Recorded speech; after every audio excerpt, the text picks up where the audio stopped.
the technique, but critics say it's unethical and a slippery slope towards designer babies. Performance figures for individual surgeons have been published for the first time by the NHS. Patients will be able to see how many operations they've performed in the past year and how they compare with others.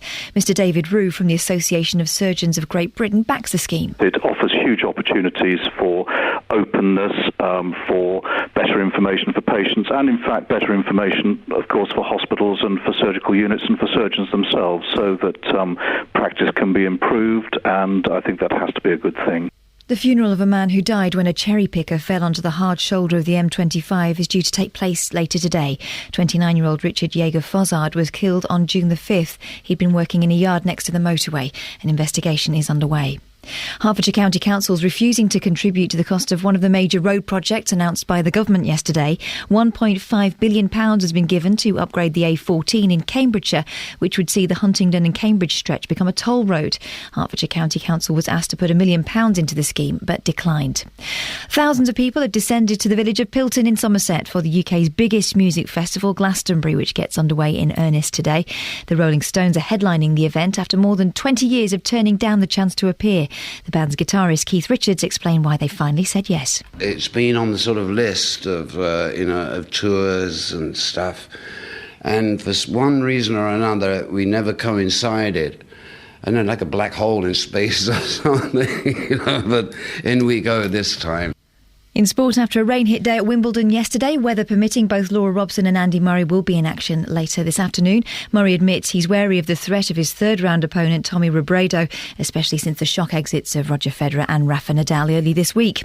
The weather, cloudy and wet for most of the day and a top temperature of 17 degrees Celsius, that's 63 Fahrenheit. Get the latest news and sport online at bbc.co.uk/3 counties.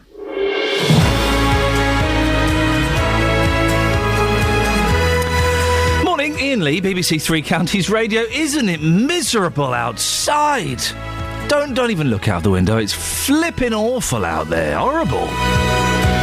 Welcome to summer.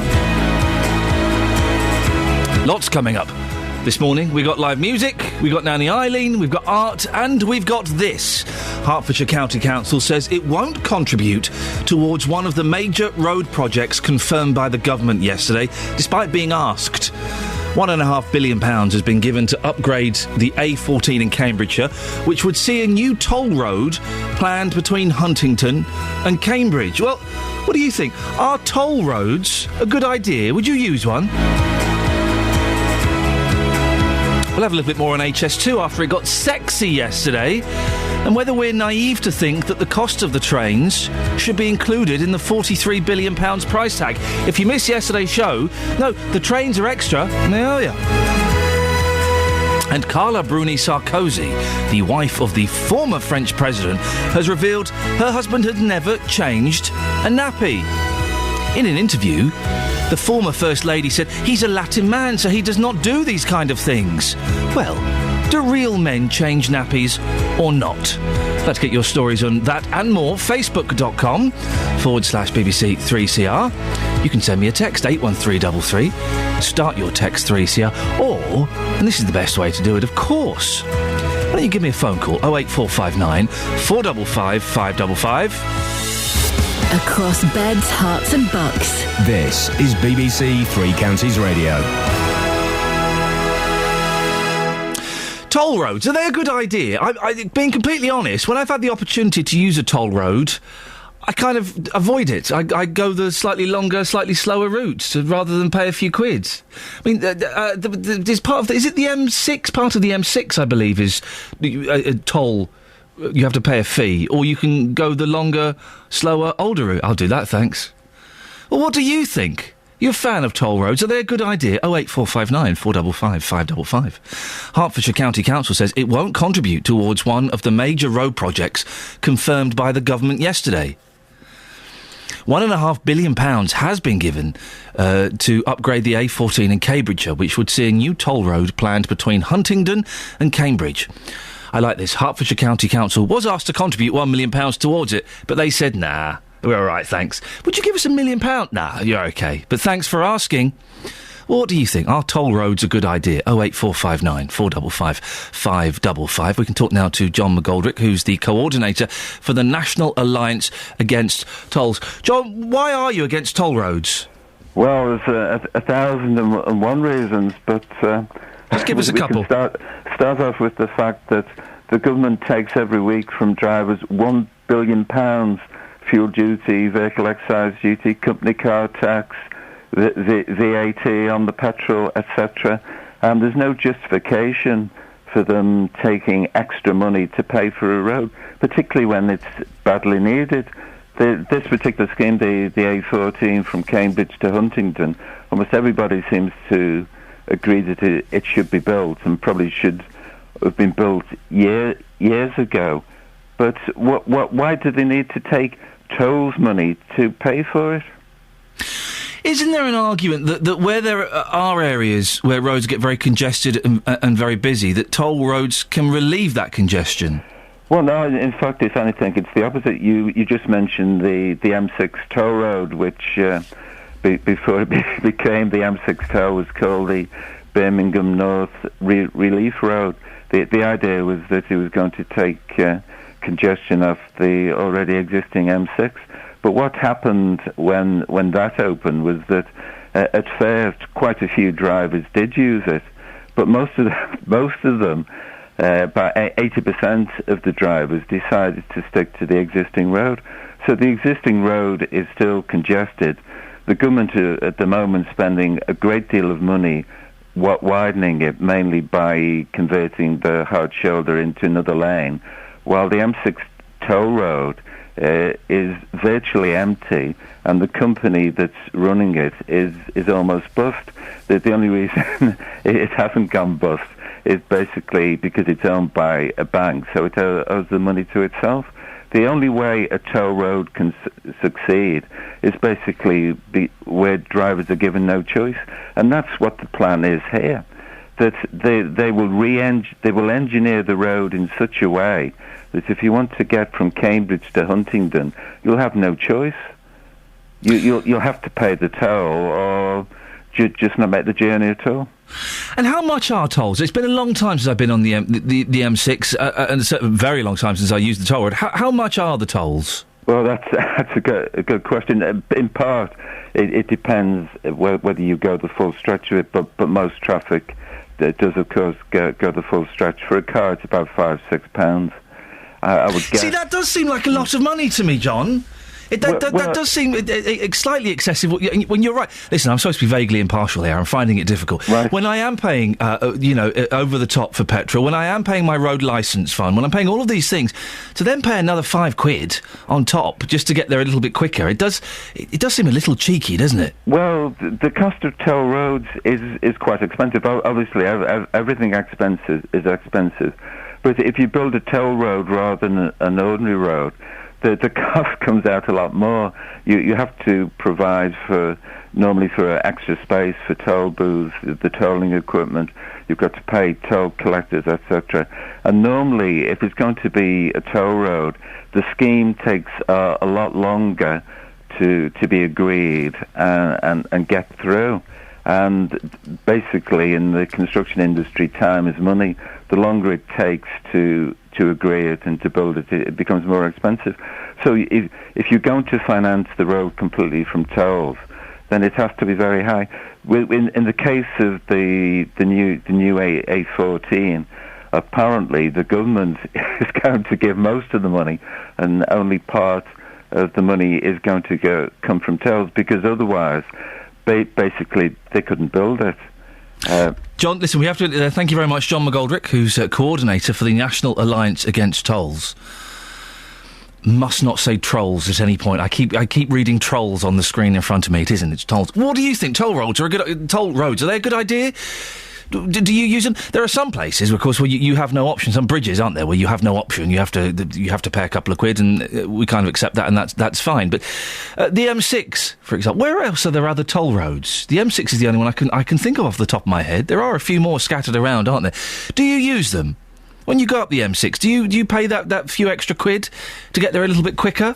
Or do you make a point of just taking slightly longer, slightly slower route. When was the last time you used a toll road? And are they a good idea? 08459 455 555. I know we have lots of people listening to this who drive all over the country, so I'd be keen to get your input on this. 08459 455 555.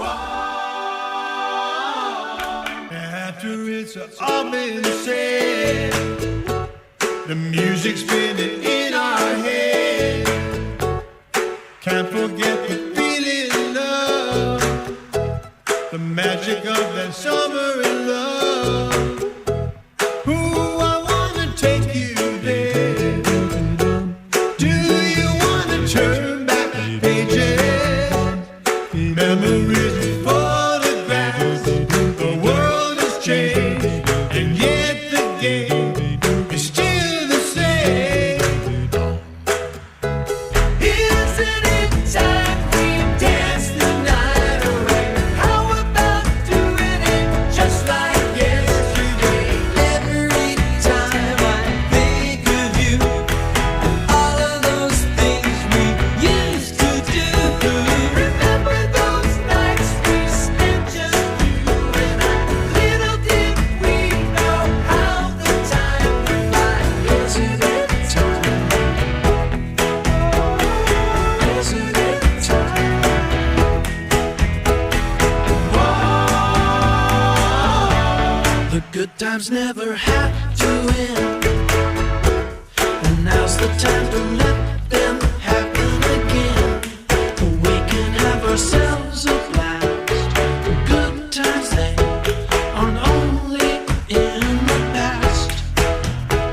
Isn't it time we dance the night away? How about doing it just like yesterday? And every time I dream of you and all of those things we wanna do. Remember those nights we spent just you and I? Little did we know how the time would fly.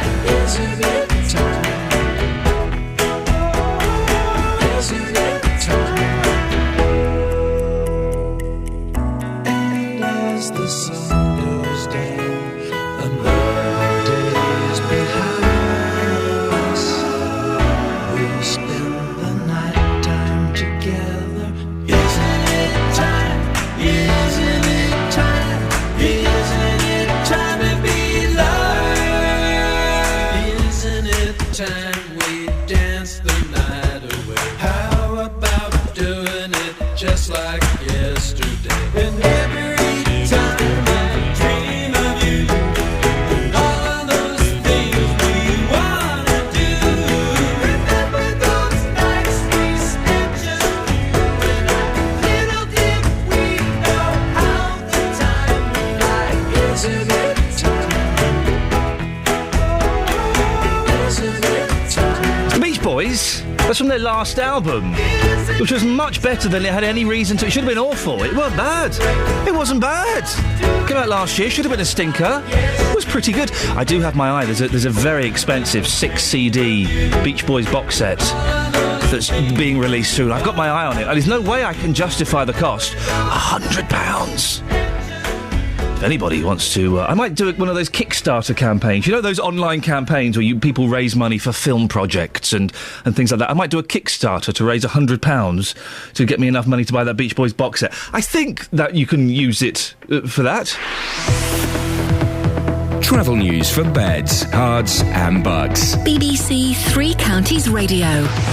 I'll pledge tuppence halfpenny if that will help. Thank you very much, Adam. That's a start. Exactly. Things looking fine so far today on the roads. We've got no issues yet. M1's running well.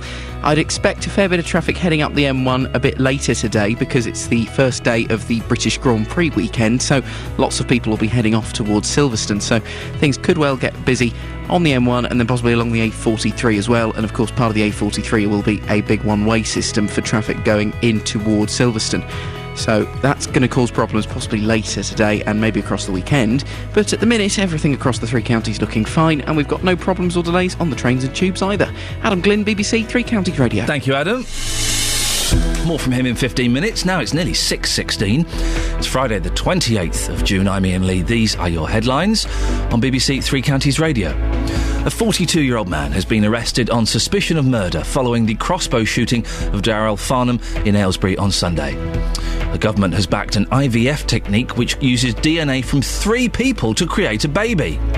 In sport, New Zealand's cricketers beat England 1-0 in their 2-match 2020 series after yesterday's game was abandoned. The weather today for Beds, Hearts and Bucks, cloudy and wet. It's cloudy and it's wet. Coming up, this week has been a big week for HS2, not just in terms of Parliament, but in terms of the cost. It's risen by a further £10 billion.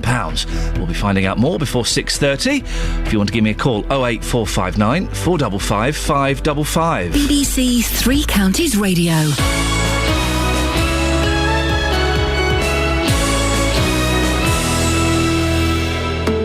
Every weekday morning, questions are asked. What should the government do next to stop people smoking? Who do you blame for our failing high streets? Opinions are formed. There is no place in a civilised society for people like that. They should get real. Part of me says it is wrong. And you get to have your say. I think the whole thing is absolute garbage, frankly. Join in with the big phone-in from 9. Not everyone will agree. What an interesting conversation. The JVS Show, weekday mornings from 9 on BBC Three Counties Radio. I was thinking this yesterday in the car. JVS has been on fire recently. You don't know how lucky you are having someone like that doing a show between 9 and... You don't. A lot of them at that time of the day are rubbish. Let's be honest. You're very lucky. You can give me a call this morning, 08459 455 555. Do real men change nappies? I quite often spend a lot of time with... My wife's half Greek, so I spend lots of time with their Greek family. Oh, I get very funny looks when I change a nappy or feed the baby. Very funny looks. They think I'm not a proper man. What do you think? 08459 455 555. Do real men change nappies? Got covered in the stuff yesterday, but that's a different story.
We'll talk nappies later on.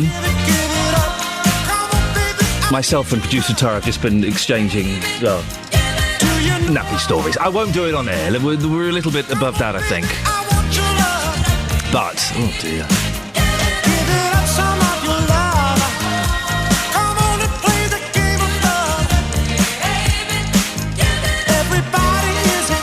Now, this week has been a big week for HS2, not just in terms of Parliament, but in terms of the cost.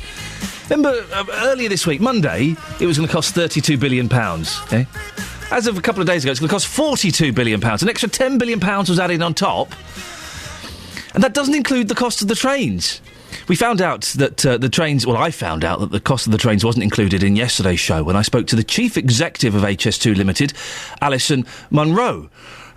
Here's what she said to me in yesterday's show. We've always taken account of the cost of the trains, but they've been accounted for separately. So when we've looked at the business case, we've always included... So smoke and mirrors. It's been a little bit of smoke and mirrors if the trains were accounted separately. No, it's not smoke and mirrors. It's just making sure that you identify what the relevant costs are. So the trains hadn't been... Just to clarify, when it was yesterday, when the figure was £32 billion, the trains weren't included in that £32 billion? The trains aren't included in the £32 billion, but we have always had a figure for the cost. And they are included in the £42 billion? No, they're not included in the £42 billion. The trains are in addition to that, and the estimate for those is £7.5 billion. And so hang on, Alison, hang on a second. Suddenly, it's £50 billion. So no, it's not suddenly. These how can you keep the trains separate? How can you keep the cost of the trains separate from the cost of the HS2 project? Surely the trains for this train line, their cost is part of the HS2 project. And I would imagine that most people listening to this, using a complicated formula, 95% of the people listening to this would have expected the trains to be part of that cost. We've always shown the cost of the trains. They've been identified as a separate item, so we've been hiding absolutely nothing. Well, that was yesterday's show. That was Alison Munro from HS2. Was I, and as it turned out, a number of you, naive in believing that the cost, the £42 billion, included the cost of the trains? Lots of you didn't know that the train cost was separate as well. Well, Phil Marsh from Milton Keynes is editor of rail.co.uk. Morning, Phil. Was I being naive in thinking that the £42 billion did include the cost of the trains when actually it didn't? Good morning. Well, I guess if you're not a railway person or not involved in railways as a bit of an enthusiast or professional, then you could say you wouldn't be being naive, because you would expect, if you get a headline cost of, whether it's 30 billion, 40 billion or 3 and 6, that would include the trains. But historically, when you have a major project like the West Coast upgrade over a decade, that never included the cost of trains. And HS2, to people like me, that also never included the cost of the trains. The trains are very, very expensive, and they generally cost over £1 million for each carriage. Well, it's interesting, Phil, that you said that train people would know about this, and if you weren't a train person, you probably wouldn't know. I would imagine, Phil, that most people in this country aren't train people and wouldn't have been aware of it. Shouldn't the government and HS2 have flagged this up? The HS2 Communications Office is probably the poorest communication office since Baldrick Blackadder started. They do not put out the right messages. They don't put out many messages, and I've spoken to Lord Adonis about this in the last few months. So therefore, it is for them to make absolutely crystal clear what the costs include and what they exclude. But there again, the DFT, the Department for Transport, they have also been a little bit careful with the lack of words by not saying the costs do not include the trains. Railways are very, very complicated, very political, and they always have been. And if you think 175 years ago, the London to Birmingham line, which is in essence, the route of HS2, that was being built, and it was opened on September the 17th, 175 years ago. They didn't really have all these problems then, because they just built the railway line and got on with it, although there were huge cost overruns on that as well. Well, so the cost overruns are nothing new. But are you agreeing with what I said, Phil? That there's not been necessarily lies, but there has been a little bit of smoke and mirrors, a little bit of sleight of hand to make the figure appear smaller to the common man and woman than perhaps it actually is. I think the most polite thing you can say is they have remained silent on it. If that isn't a bit damning. It's a little bit, but good. No, good, because I did worry yesterday, Phil, when this extra £7 billion popped out as the cost of the trains. I did think, am I being a complete idiot? Have I missed something that everybody knew? But we had so many texts and messages on Facebook from people saying, well, no, I didn't. I assumed that the trains was in there. Another thing we discovered yesterday when speaking to Alison was that there is a 5% chance that the cost could exceed £42 billion. Is that normal? Well, that would be absolutely appalling because if you turn it around, there's a 95% chance it won't exceed that. But every railway project, and in fact every huge transport project, has a 40% contingency fund built into it. So therefore, when you hear that a project has come in on time and on budget, you have to start questioning, was the budget set correctly? Was the timescale set correctly?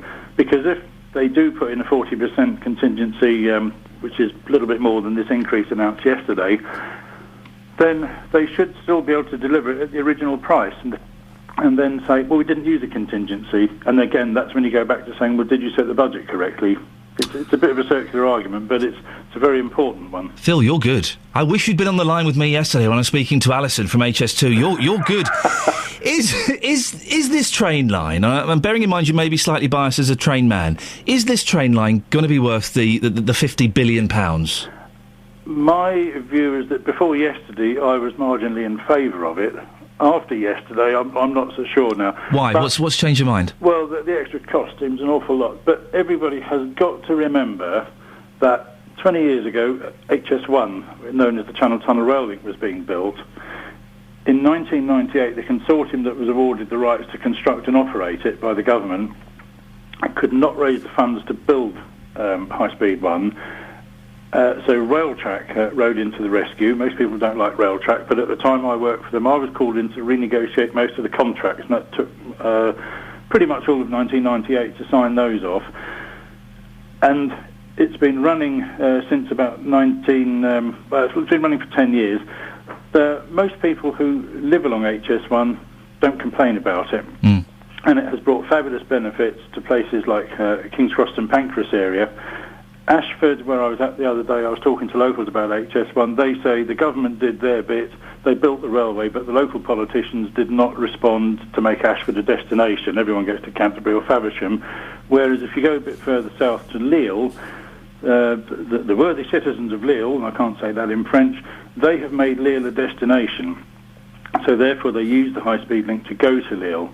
Now, this is why people in Manchester and Birmingham and Sheffield, that's why they want HS2, because it means they will become a destination and it will boost the local economy, creating jobs. So therefore, is it worth it in the long run? It probably is, but I don't know about the cost-benefit ratios at 50 billion quid. Phil Marsh, thanks very much. Editor of rail.co.uk. The sentence you were looking for in French, of course, is Le citizen se célèbre dans la Lille. Literally just made that up. But boy, oh boy, wasn't it convincing? 08459 455 555. He was good, Phil. It's a good argument about well, it shouldn't go over the budget because there's a huge contingency fund as part of it now. 08459 455 555. Travel news for beds, cards and bugs. BBC Three Counties Radio. Looks like it's quite a wet and miserable start to the day in some places. Certainly as you come down toward the end of the M40 joining the M25, you can hardly see the road through the rain on the cameras, but at least there is very little traffic. Everything's moving well. No problems on the M25, even through the roadworks stretch, and roadworks generally not causing delays this morning. We have some in St Albans still along the A1081 London Road. You've got works as you go past Mile House Lane. There is some works in Beaconsfield on the A40, roadworks between Lakes Lane and Piebush Lane, and they can slow things down at times. Certainly the A355 will likely look a little busy around there later this morning. And through Aylesbury on the A41, temporary lights for water main work around Berrylands. Everything looking fine on the A1 coming down past the Black Cat roundabout. You might get a bit of extra M1 traffic across this weekend as people head up towards Silverstone and the British Grand Prix, and because of that, the A43 in Northamptonshire, you've got a one-way system heading to the Silverstone circuit. Trains and tubes so far this morning not causing any problems. Adam Glynn, BBC Three Counties Radio. Thank you, Adam. 6:30. Let's get the news and sport now with Catherine Boyle. Across beds, hearts and bugs. This is BBC Three Counties Radio.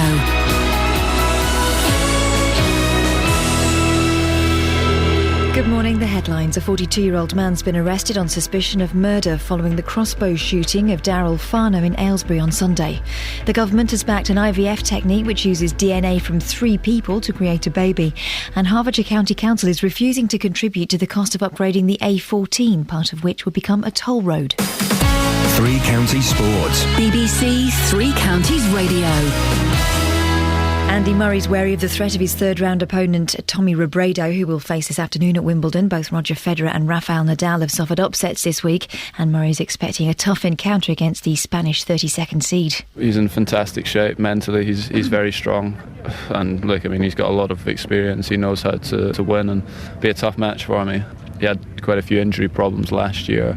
That's why his ranking dropped, but now that he's fit again, he's working his way back up the rankings, and he'll be in the top 20 in the world very soon. On to football, and Spain will face Brazil in the final of the Confederations Cup after beating Italy 7-6 in a penalty shootout following a 0-0 draw in the semi-final. Here's Ben Smith. Spain may have edged past Italy by the very narrowest of margins, but all of Brazil is now looking forward to the final they've been dreaming of. Brazil versus Spain at the mythical Maracanã here in Rio on Sunday is the game this football-mad nation has been desperate to see. It will be a chance for Luis Felipe Scolari's young side to test itself against the very best in the shape of the world and European champions, and it will provide a marker of the host's chances a year out from the World Cup. Spain will start as favourites, but all of Brazil believes. Back home, Watford goalkeeper Jonathan Bond signed a new 3-year contract at Vicarage Road. The 20-year-old joined as a youth player and last season featured in both the Championship and the FA Cup when first-choice Manuel Almunia was injured. The Hornets are back for pre-season training today before flying to Italy at the weekend for a training camp. Finally, cricket, and New Zealand beat England 1-0 in their two-match 2020 series after yesterday's game was abandoned. England faced only 2 balls at the Oval because of rain. And that's your latest news and sport. I'll be back with more at 7. This is one of the many reasons I don't like cricket. How can you lose a game because it rains? Oh, it's rained, so you've lost. That's not fair. Put a roof on. I quite like it. It talks about what you've done so far, and then you just go, yeah, you'll probably win. Yeah, fair enough. Bye. Hey, listen, for those who don't know, Catherine Ball, she sounds square and old-fashioned, and in many ways she is, but... Thanks. You have a robot car from the future that reads your texts. Yeah, I didn't know I had that until I got a text from you yesterday. And what did your robot car say to you yesterday? It said, you have a new message from Iain Lee. Idiot. Yeah! Yeah! Across beds, hearts and bucks. This is Iain Lee. BBC Three Counties Radio. Catherine Boyle was owned not only by me, also by a car. I didn't know cars could do that. It reads her texts to her. Imagine if, you've got people in the car with you and you get an inappropriate text. Oh dear. Well, you got your mum in your car and your wife sends you something a little bit fruity. That'd be awkward. What does that mean, Iain? Means my supper's ready. Oh dear. 08459 455 555. Coming up, we'll be speaking to Nanny Eileen. We might be talking about Glastonbury if our Glastonbury correspondent is awake, and also house prices. But before that, Wimbledon. I thought of that today in my head. It turns out when I said it out loud, it doesn't work quite so well. Wimbledon is really taking the news, more of its fair share of news this week than it deserves. Grunts, all kinds of nonsense. Well, earlier this week, Justin Dealey, my tennis correspondent, challenged me to a game. You'll hear the full commentary of the game of tennis. We played it yesterday. You'll hear that a little bit later on. But before that, we went to a local tennis club and I had a chat with the club's head coach. And he sounded like CeeLo Green. We get letters from estate agents. Oh, for goodness sakes, where is the tennis? Oh, I did put it on hotkey, didn't I? Look, you see, this is the problem. I always do this. Right, should we do that again? No, went to the tennis club. This is what happened. I'm joined now by Graham Fish, head coach, Leverstock Green Tennis Club. We're at your tennis club. It's very pleasant here, isn't it? Very nice indeed, yeah. Sun's shining and all is good, yeah. Nice. Listen, one of the things we've been saying this week is tennis is elitist. Don't take this the wrong way. You don't sound very posh. I think different clubs have different levels of elitism. Here at Leverstock Green, it's very down to earth. We've tried to kind of pull away from that, so we've brought prices down. We call ourselves the friendly face of tennis, so we welcome everybody, no matter. There is an argument, though, isn't there, that tennis, it can be a little bit pricey. We were talking about this before. Football, your mates, you're going to play it in the park. You need a ball, any kind of ball. Tennis, you kind of need equipment and you need a few quid, don't you? Or have I got that wrong? Not entirely wrong, no. I think one of the problems with tennis is it needs structure. So you can't just put, with football, as you say, you can put two jumpers down and a ball and you're off. With tennis, you need the structure. Children of a younger age don't tend to just ring each other and go and play tennis. So we need to put things on for them, which obviously costs money.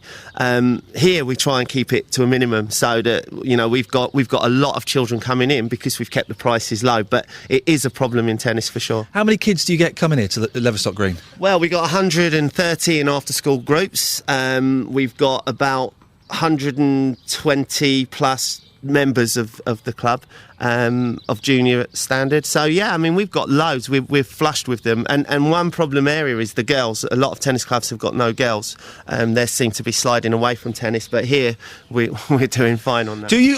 The other big tennis news story this week is the grunt. Do you teach your kids how to do the grunt? At what age do they start picking that up? I'm going to be honest with you. I think the grunt comes in as you go up the levels. So I think they're probably taught at the top level quite young that it's a good thing.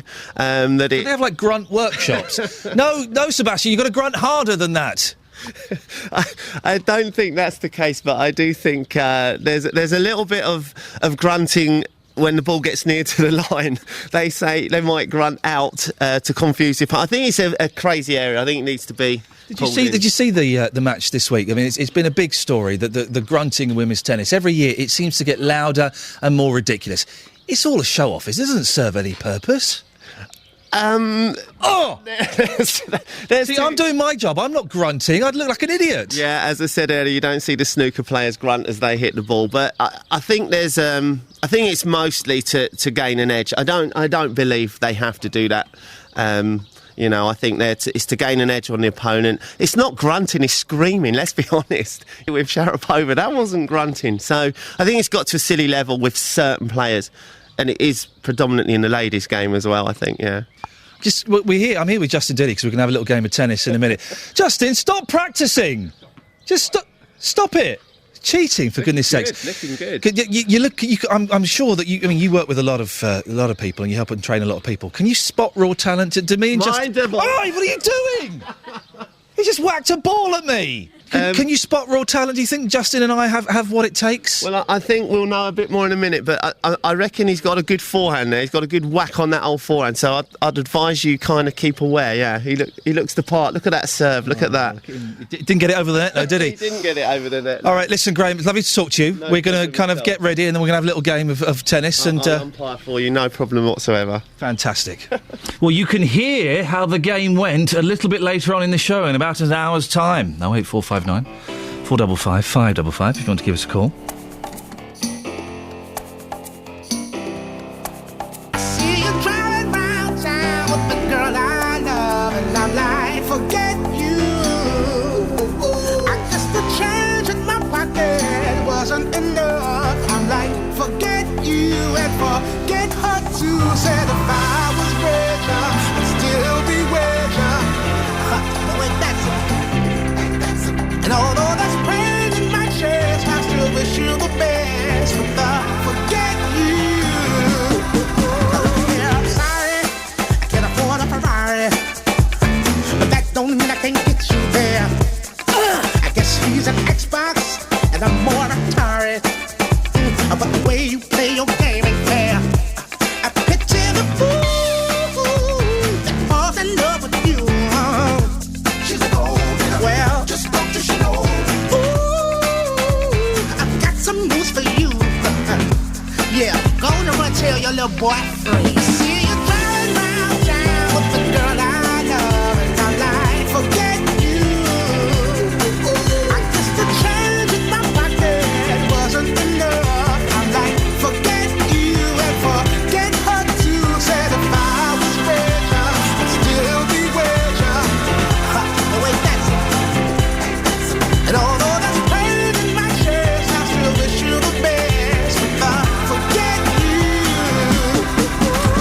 Now I know that I had to borrow, begging, stealing, lying, cheating, trying to keep you, trying to please you. Being in love with your ass ain't cheap. Now I picture the fool that falls in love with you. She's a gold digger. Well, just don't you know? Ooh, I've got some news for you. I really hate your ass right now. See you driving round town with the girl I love, and I'm like, forget you. I guess the change in my pocket wasn't enough.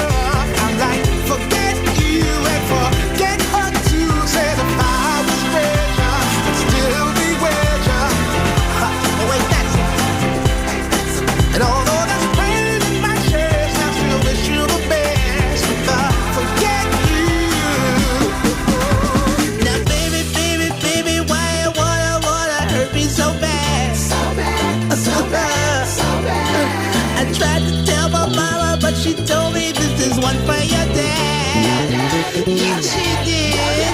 And I'm like, why?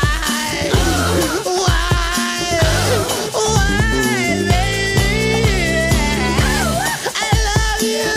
I still love you.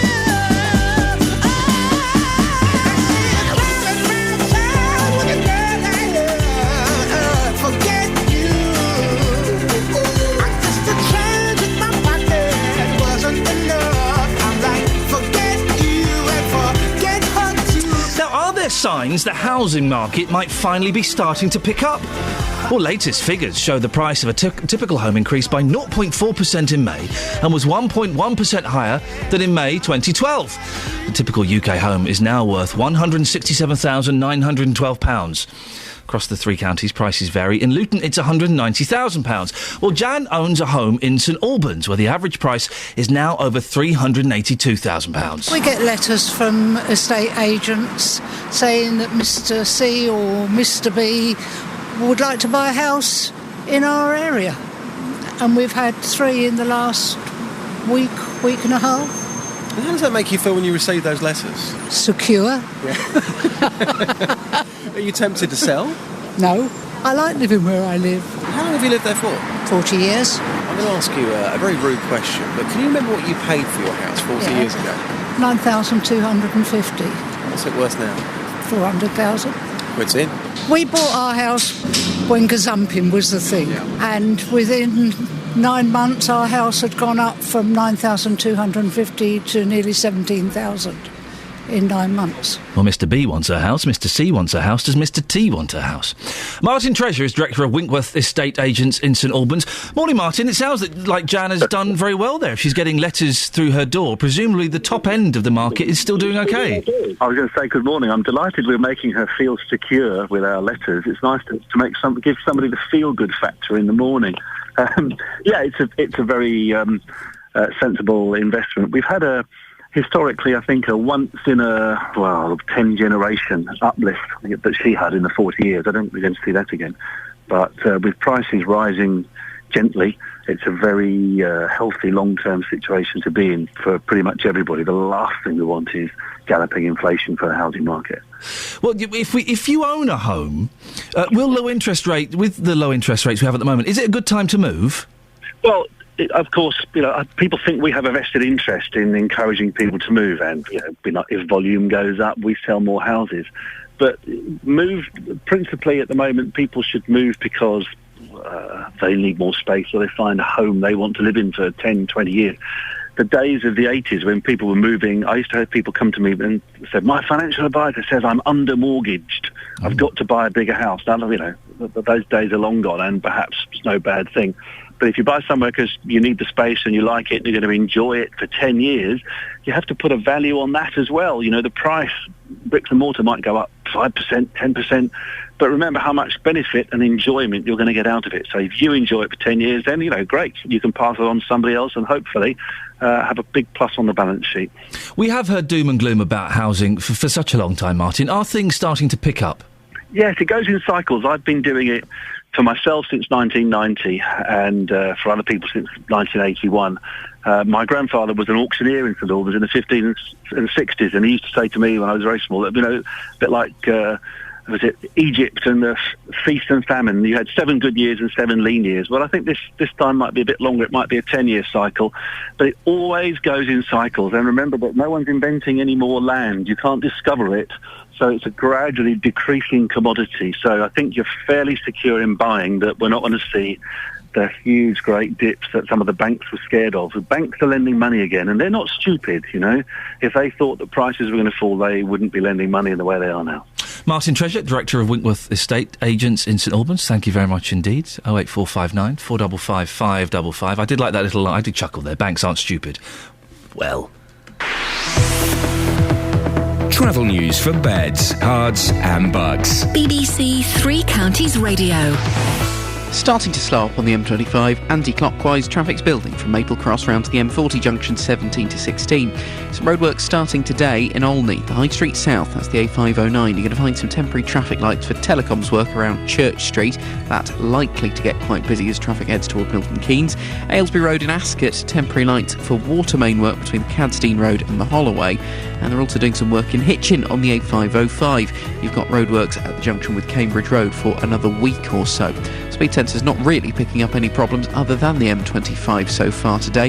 The A5 is looking pretty good as you run through Dunstable and past Leighton Buzzard, and things are looking clear on the motorways outside of London. Adam Glynn, BBC Three Counties Radio. Thank you, Adam. Right, 6:47. It's Friday, the 28th of June. I'm Iain Lee. These are your headlines on BBC Three Counties Radio. A 42-year-old man has been arrested on suspicion of murder following the crossbow shooting of Daryl Farnham in Aylesbury on Sunday. Hertfordshire County Council is refusing to contribute to the cost of upgrading the A14, part of which is set to become a toll road. In sport, Andy Murray and Laura Robson will both be in action on Centre Court at Wimbledon today after rain disrupted yesterday's schedule. Coming up before 7 o'clock, highlight of the week. Nanny Iain will be reviewing this week's BBC Introducing track. But before that, let's get the weather with Sarah Thornton. Beds, Hearts and Bucks weather. BBC Three Counties Radio. Thanks very much, Ian. Hello, good morning to you. He mentioned, of course, Wimbledon there. Likely to be quite a bit more disruption at Wimbledon for those outer courts through the day today because we've got an area of rain spreading into all of us as we go through this morning. In fact, over the Chilterns at the moment in some parts of Beds, Hearts and Bucks, I know that although the radar doesn't show much, it's pretty drizzly out there already. We kept a lot of that through the night, and in fact, we've got more heavy rain to spread in from about 8 o'clock this morning to the three counties, with us through much of the afternoon, and we will see the odd heavier burst mixed in with that. It won't start to clear away until this evening. In the meantime, top temperature of 17 Celsius, 63 in Fahrenheit. But this weekend, once we lose today's rain, is looking settled and fine. We'll keep a lot of cloud around through the night tonight, and that'll be with us first thing tomorrow morning. But the cloud will thin and break. Top temperature in the best of some brighter weather tomorrow afternoon, 19 Celsius, up to 21, if not 22 degrees. One or two spots may even see 23 on Sunday. That takes us into the low 70s Fahrenheit, and also Ian will stay dry and settled for the start of the new working week. Thank you very much, Sarah. Nick Coffer's Weekend Kitchen. This Saturday we've got 9 amazing recipes that you can try at home. We'll teach you how to make wonderful sloppy joes. I could bathe in this. Unbelievable. Try out a tarte flambé. It's kind of a different register, so it's not tomatoey. It's all these lovely, creamy, savoury, smoky flavours. And whisk up a no-bake cheesecake. You can get all the details of every recipe sent to you. Just listen from midday on Saturday to find out how. Nick Coffer's Weekend Kitchen on BBC Three Counties Radio. 08459 455 555 is the telephone number if you want to give me a call. Now, highlight of the week for me is, well, it's at 1 minute past 9 on a Friday when I can bunk off for the weekend. But apart from that, it's speaking to Nanny Iain, who's on the line now. Good morning, Nanny Iain. Good morning, Ian. How are you this wet and horrible morning? I'm fine, thank you. How are you? Do you know what? I'm good. Got a busy weekend, working all weekend, but I'm looking forward to working all weekend. Good. I'm off to Birmingham later on today. Oh, are you? I don't know Birmingham very well. I do. I love it. Oh, where should I go? The Bullring. Oh, the shopping centre? Yep. Yes. Have they got a Marks and Spencer's and a Gap? I don't. It's outside the Bullring, I love. Oh. Yes. Do you know what? The reason I have been to Birmingham a couple of times in the last few years, the reason I like it, Eileen... Yes. I'm still really famous in Birmingham. Are you? I'm really famous in Birmingham. I know. I keep going.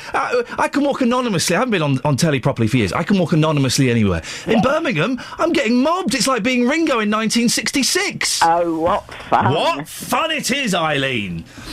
This weekend, of course, there's a big car race, isn't there? Oh, yes, there is. Bit of Grand Prix.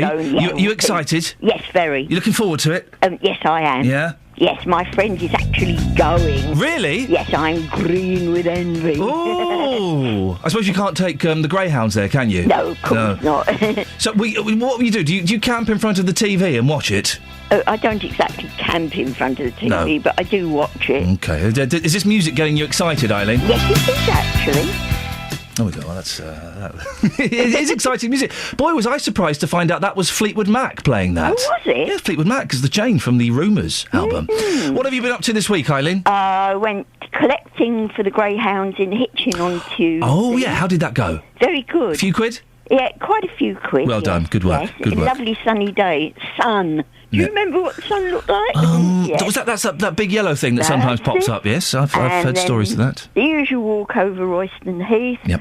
on Wednesday, and then last night I got home late because I'd been out drumming in St Albans. Had a brilliant evening. When you say you got home late, what time did you get back? About 11:30. Oh, blimey, that is late. Dearie, what a lovely giggle you have. Now, Eileen, listen, we're not here to chitty chat, although I do thoroughly enjoy it. You're here to review this week's BBC Introducing track. Yes. Now, for those who don't know, BBC Introducing, it's on Saturday night, BBC Three Counties Radio, 8 o'clock, and Gareth plays lots of music by new, upcoming, unsigned bands and singers and songwriters and all kinds of things. This week, it's by Richard Judge. He's from Bishop Stortford, and his track is called Foundations. Shall we have a listen, Eileen? Yes, please. Here we go.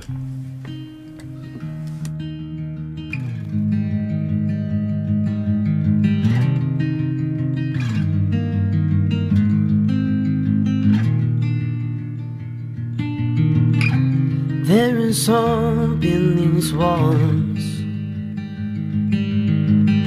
so I will let the foundations talk. We're not done,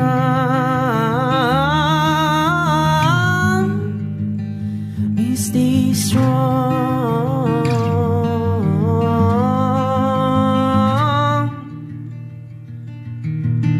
When there's a sign of intent in the way that I take these steps, we go on, but we don't run.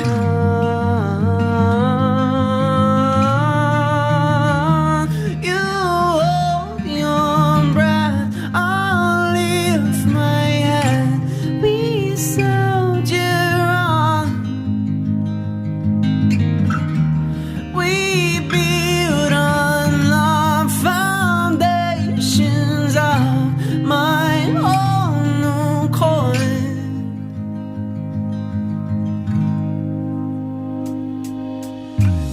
And I can burst through the seams and sink my teeth into all this means. Use my lungs on both these arms.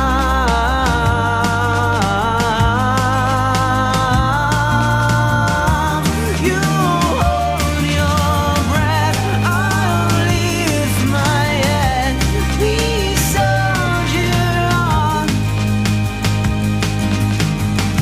and we build on the foundations of my own accord.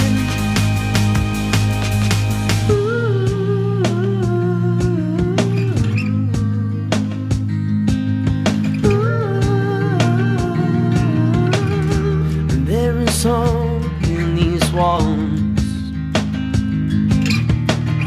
so I won't let. Sorry to interrupt, Richard, a little bit early. We've got a lot to cram in the next 4 minutes. That was Richard Judge singing his song Foundations. He's from Bishop Stortford. Nanny Eileen, what did you reckon? Don't turn it off, I love it. Oh, really? Yes. Oh, a lovely voice. He's got a gorgeous voice, hasn't he? that Gorgeous. I really enjoyed that. Did you not think, though, a little bit maudlin?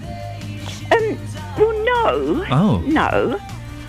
No. You didn't pick up a little bit of melancholy there, a little bit of ennui? Oh, yes, but that's life, isn't it? It is life. That is life. Life is.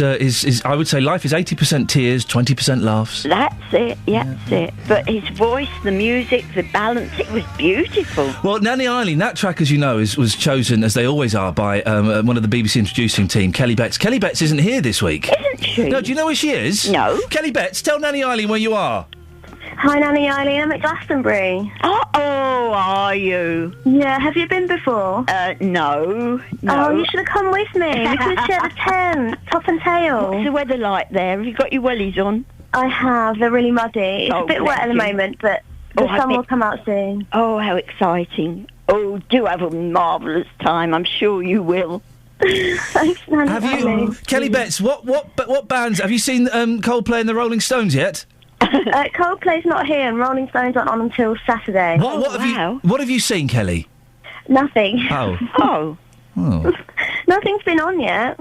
Oh, it's not started. No, not properly. Yesterday was travelling up, but today Arctic Monkeys are playing, and then Rolling Stones Saturday. The monkey. Sorry, Kelly, I wasn't really listening. Did you say the Monkeys are playing? Arctic Monkeys. Oh, they're not as good. No. Eileen, anything you want to ask Kelly Betts about the Glastonbury experience? Well, no. No, me neither. I hope she has a wonderful time and doesn't get too wet and bogged down. Yeah. But she's in for a really exciting time. What are you looking forward to, Kelly Betts? Just generally everything. Yeah. Mainly being away from you for a bit is quite nice. Hang on a second. I didn't even. We've got you in. It says in my running order, Glasto preview. There's no. You haven't seen any bands, and it's just you slagging me off. Well, today we've got Enter Shikari. They're from St Albans. They'll be quite exciting to see. Local and vocal. Local and vocal. And Bedford. From Bedford, we've got CC Smugglers. They're on after the Rolling Stones.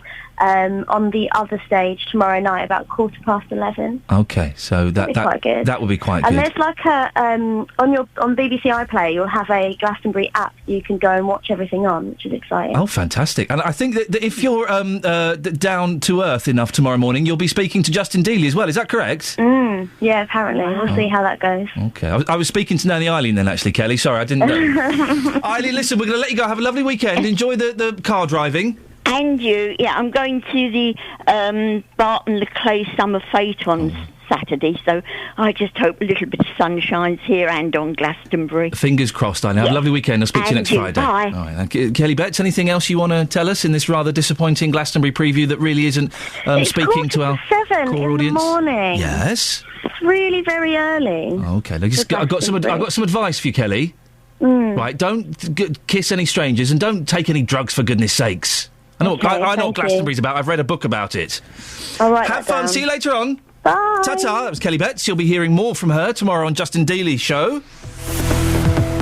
Travel news for beds, cards and bugs. BBC Three Counties Radio. Traffic continues to build on the M25. Sensors picking up most of it at the minute between junction 17 at Maple Cross and 16 at the M40. So as you head around there anti-clockwise, it's definitely slowing. The rest of the motorway looking all right at the minute. Clockwise side definitely looking good.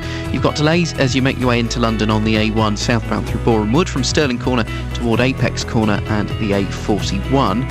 Things, though, looking clear on the A1M. No delays yet through Hitchin or Stevenage. All running fine on the M1 past Luton and off up toward Northampton. We're expecting extra traffic on the M1 and probably on the M40 as well as people head for Silverstone and the British Grand Prix this weekend. And they'll be running a one-way system along the A43 between Brackley and Towcester if you are heading off to the Grand Prix. Trains and tubes, it's been a good start to the day. Departure boards still showing no problems or delays. Adam Glynn, BBC Three Counties Radio. Thank you, Adam. In the second hour of the show, talking more about toll roads. Do you use them? The M6, do you use it? And also, if you change babies' nappies, does that make you a real man or a real wuss? We'll find out more after the news with Catherine Boyle. On FM, AM, online and digital radio. This is BBC Three Counties Radio.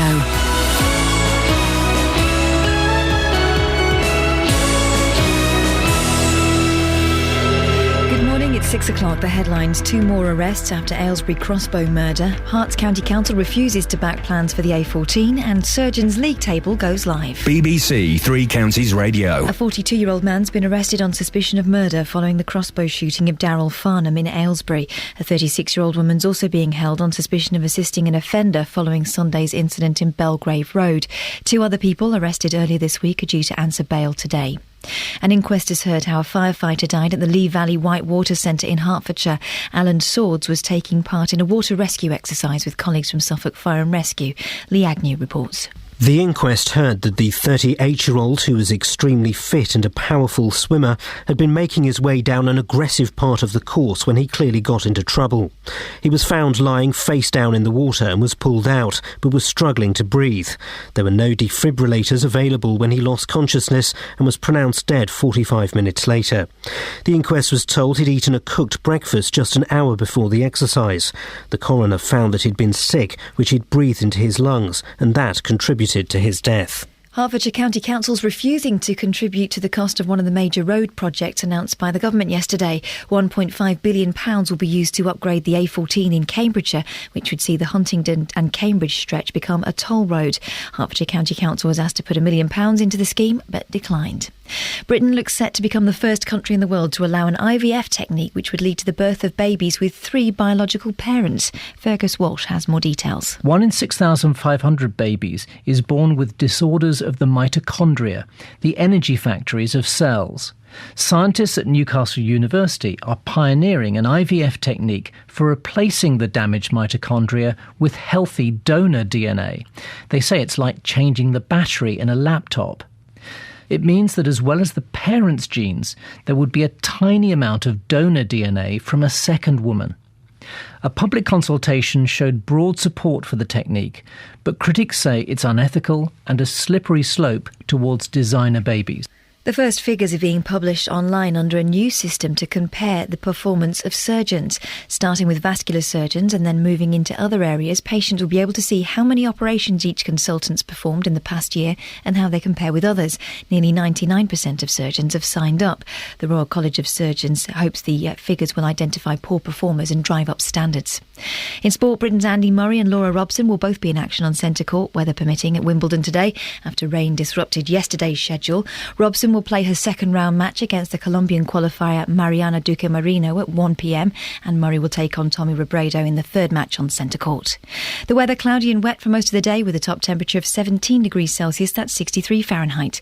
Get the latest news and sport online at bbc.co.uk/3 counties. So who would you have as your third parent then? It's got to be a woman, because you've got to have 2 women. Oh, so. I'd have Timmy Mallet. No, you can't have that. You've got to think of a woman. Oh, I'd have Timmy Mallet. As your own parent? Yeah, why not? I don't understand the science behind it. So are they saying... Are we choosing third parents for prospective children, or we are the children of a third parent in this scenario? Just let me get this clear. We are choosing the third parent for our future children, right. And it has to be a woman, and I would have Timmy Mallet. I'm confused. Why is Timmy Mallet making 2 people pregnant? Is that what it is? Not really. But that's an image. I think I've misunderstood this story completely. Naughty Timmy Mallet. Naughty. Yeah. I've gone all giggly this morning. It's that last day of term kind of vibe. There is a serious side to that DNA story. We're going to ignore that for the moment. Well, maybe we'll address that later. Who would you have as the third parent of your child? So there's you, there's your partner, and then there's other. Who would you have? Timmy Mallet would be fun. I mean, I wouldn't want him to come round and visit. Maybe every other Thursday. Mallet was fun. You've got to admit, that was a fun game. Who would you have as the third parent of your prospective child? Huh? You can't have Mallet, he's mine.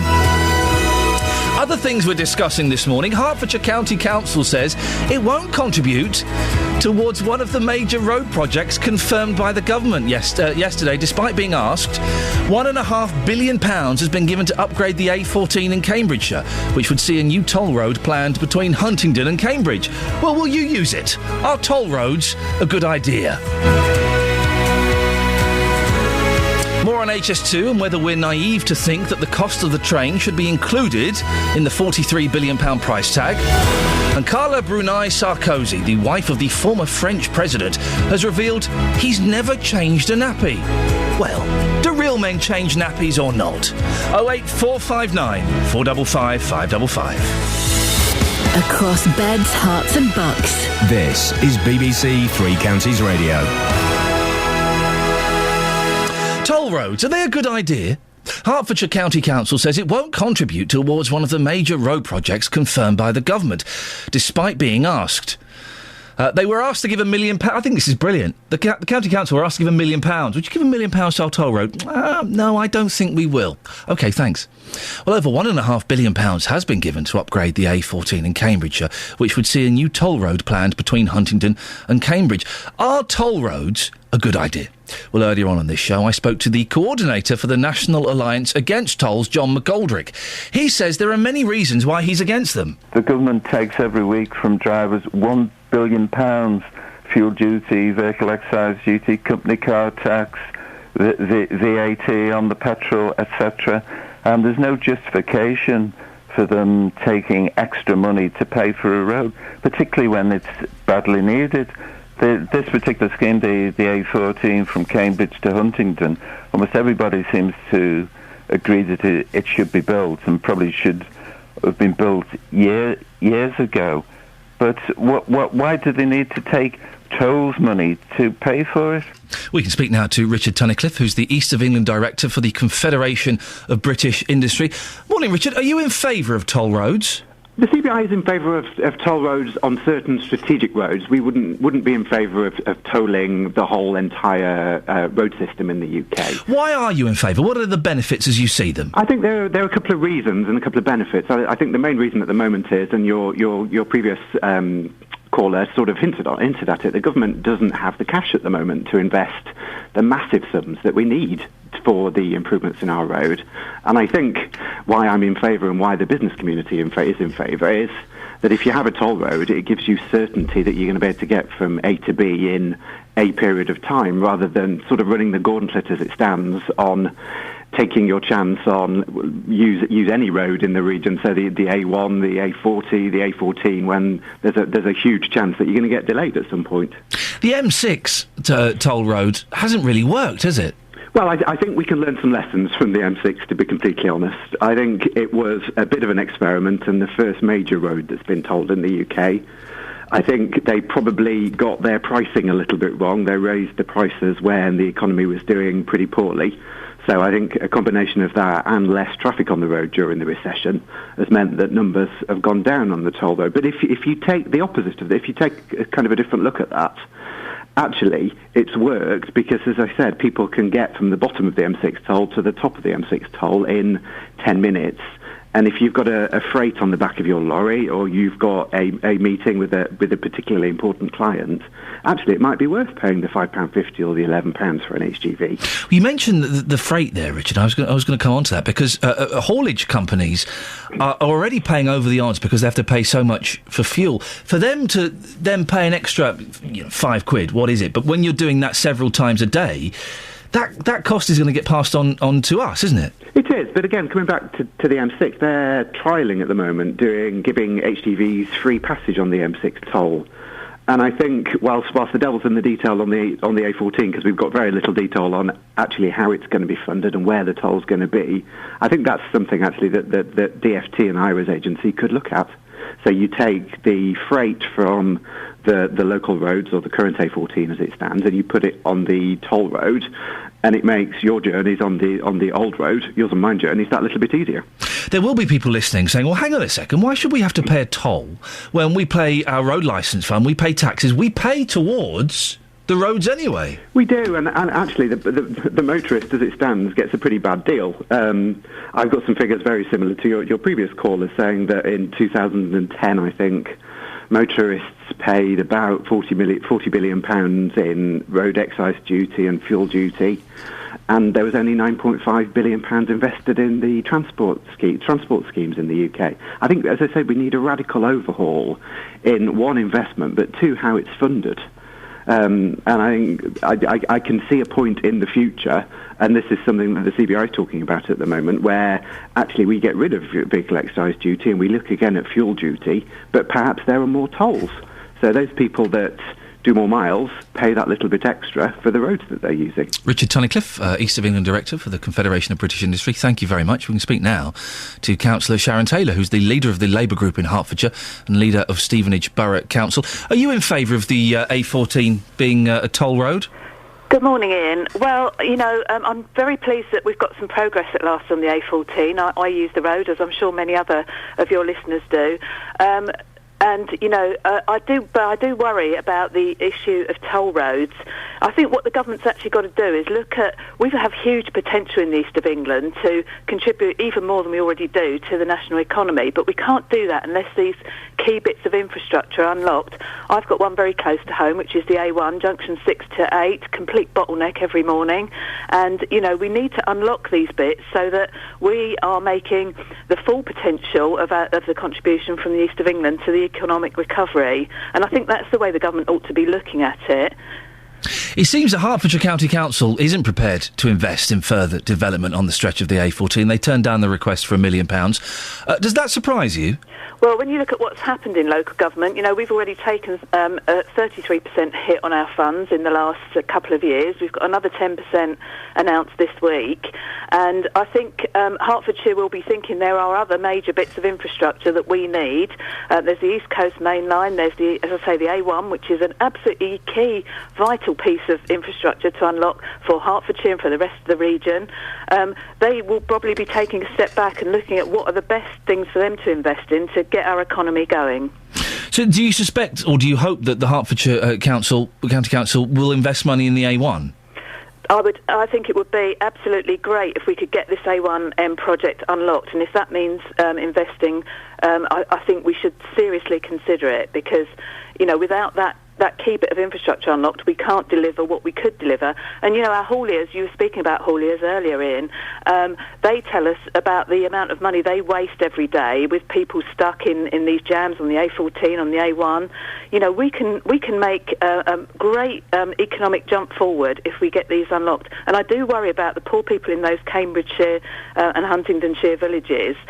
If people won't pay the toll, they'll end up trying to go a different way through those very narrow roads. And I think that would be very difficult for people in those areas. Would you use a toll road, Sharon? Do I use a toll road? I have, on one occasion, used a toll road on the M6, but I to be honest, I tend to use the other road on the M6. I think the M6 toll road is very expensive. And, there has to be a free alternative. If the free alternative to the A14 is going to have a weight restriction on it, that means that, we heard hauliers yesterday saying their margins are very squeezed already. They're going to end up using other routes, and I think that will cause congestion elsewhere in the region. Sharon Taylor, leader of the Labour group in Hertfordshire and leader of Stevenage Borough Council, thank you very much indeed. Well, the question is to you, the listener. The M6 is £5.50 or thereabouts.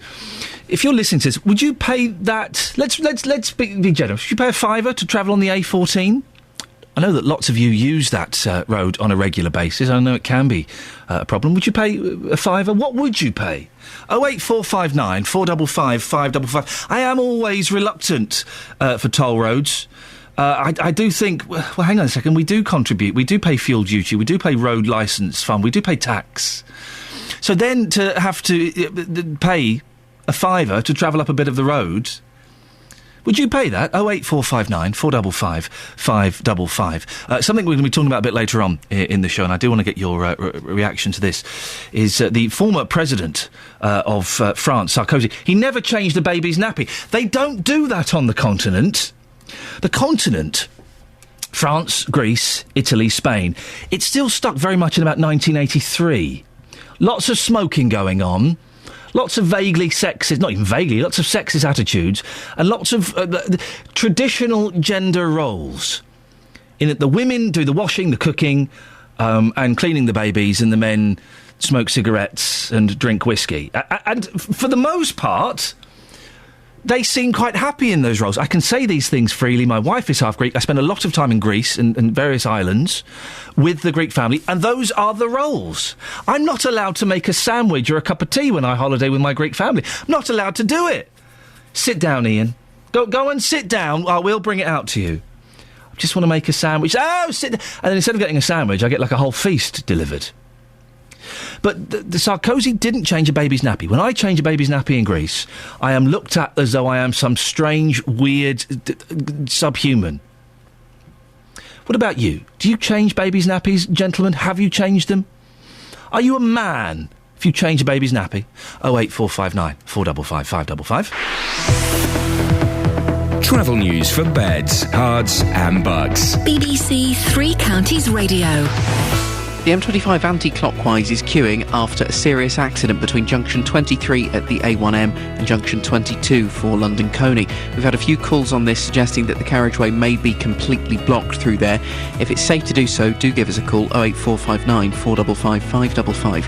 Further round anti-clockwise on the M25, you've got slow traffic from Maple Cross to the M40, queues into London through Boreham Wood on the A1 coming towards Stirling Corner. And on the trains, disruption for Virgin trains from Euston to Stafford and Stoke-on-Trent, and for London Midland between Euston and Birmingham New Street. This is after a person was hit by a train at Rugby earlier this morning. All lines are blocked through the area that's been affected. It's leading to delays of the best part of an hour and cancellations, and it's causing big problems through Milton Keynes Central Station.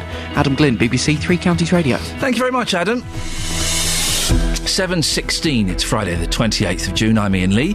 These are your headlines on BBC Three Counties Radio. A 42-year-old man has been arrested on suspicion of murder following the death of Daryl Farnham, who was shot with a crossbow in Aylesbury on Sunday. Hertfordshire County Council has been asked to contribute £1 million to help the government upgrade the A14. They said no. In sport, rain prevented British number one Laura Robson playing her second round match at Wimbledon yesterday. She'll be first up on centre court today at 1pm. The weather today for beds, hearts and bucks. It's cloudy and wet and cold.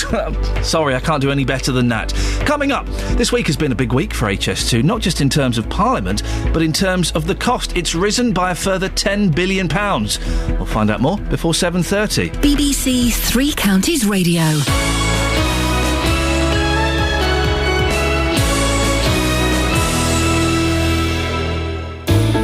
If you've missed any of the programmes from the last week, you've missed things like this. We knew Myra. We were brought up with Myra. She lived in the next street to us. She knew Paulie. We were devastated when we found out what they'd done. But there is a way you can hear it all again. So your friend Pauline Reed, she was just 16 when she was murdered by Brady. Go to bbc.co.uk/Three Counties and click on Listen Again. All of our programmes are available for 7 days, allowing you to listen to what you missed. bbc.co.uk/Three Counties. 08459 455 555 is the telephone number if you want to give us a call. Now, this week has been a big week for HS2, not just in terms of Parliament, but in terms of the cost. Risen by a further £10 billion. £10 billion. And then yesterday, when I spoke to the chief executive of HS2 Limited, Alison Munro, she confirmed that the cost of the trains wasn't included in the £43 billion price tag. That's an extra £7.5 billion. Lots of numbers I'm going to fire at you at the moment, don't panic. Well, was I, and indeed many of you, naive in thinking the trains would be included in that £43 billion price tag? Phil Marsh from Milton Keynes is the editor of rail.co.uk. The HS2 Communications Office is probably the poorest communication office since Baldrick Blackadder started. They do not put out the right messages. They don't put out many messages, and I've spoken to Lord Adonis about this in the last few months.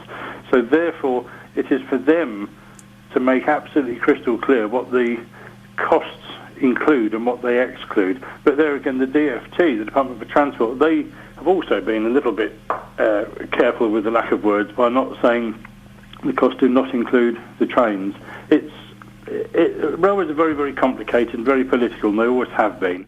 Is it worth it in the long run? It probably is, but I don't know about the cost-benefit ratios at 50 billion quid. Well, Kelvin Hopkins is MP for Luton North. He voted against the government on HS2 earlier this week and says for a couple of billion, the government could upgrade the East Coast Main Line. Kelvin joins me now. The latest development, Kelvin, the cost has risen by £10 billion. We're at 42 billion at the moment, without including the trains. Seems a bit of a major miscalculation, doesn't it? Well, indeed, Ian, yes. And, of course, HS2 Limited have just told Camden Council that the redevelopment of Euston Station, the costs have suddenly risen by 40%, and there's going to be no planning gain. So this is just, I think, an augury of things to come. But my argument, I don't want to be negative about railways, because I believe passionately in railways. I've got some practical, realistic alternatives which cost a fraction of what is being suggested for HS2. Go on, Calvin, give us an example. I mean, the East Coast Main Line, you mentioned that we need some upgrading of that, a new viaduct at Welling, and some flyovers at Peterborough and Newark, and you can get 140 mile an hour working most of the way to Edinburgh. That test run has been done in 1990 by the old BR at 140 miles an hour, and the time they did was 3.5 hours, which was 8 minutes faster than what HS2 is proposing to Edinburgh. That's one side. On the other side, you've got you can use there's already existing Paddington or Marylebone to Birmingham via Banbury and Leamington. You could run several trains, 10 carriage trains an hour on that route, and you've solved your capacity problem to Birmingham. The Conservative MP for Chesham and Amersham, Cheryl Gillan, has said that HS2 is just a boy's toy. Do you agree with that? Well, I think there's a prestige component to it, and when the thing about politicians, they love prestige projects, and they can't bear to lose face. They can't say, "Sorry, we got this one wrong. We'll do something else," because that's not in the nature of politics. Sadly, I mean, I try and do this myself, but if I get things wrong, but big politicians that our leaders don't like to back off once they've made a decision. And I just think they've got this one wrong, and we could invest that vast amount of money in all sorts of other ways in railways, and indeed in things like light rail systems in cities, upgrading other lines, and doing the modifications I've suggested. We have heard from various people outside of the three counties, primarily, it has to be said, who are looking forward to HS2 and who do think it's a good idea. We were speaking to a gentleman from a Birmingham Business Association earlier in the week who's looking forward to HS2. Are we all just being a bunch of NIMBYs in the three counties, Kelvin? Well, I'm not an NIMBY because it doesn't go through Luton, obviously, but I just think we could spend that money more effectively other ways. There's a thing called opportunity cost. If you spend it on one thing, you can't spend it on another. You lose that opportunity.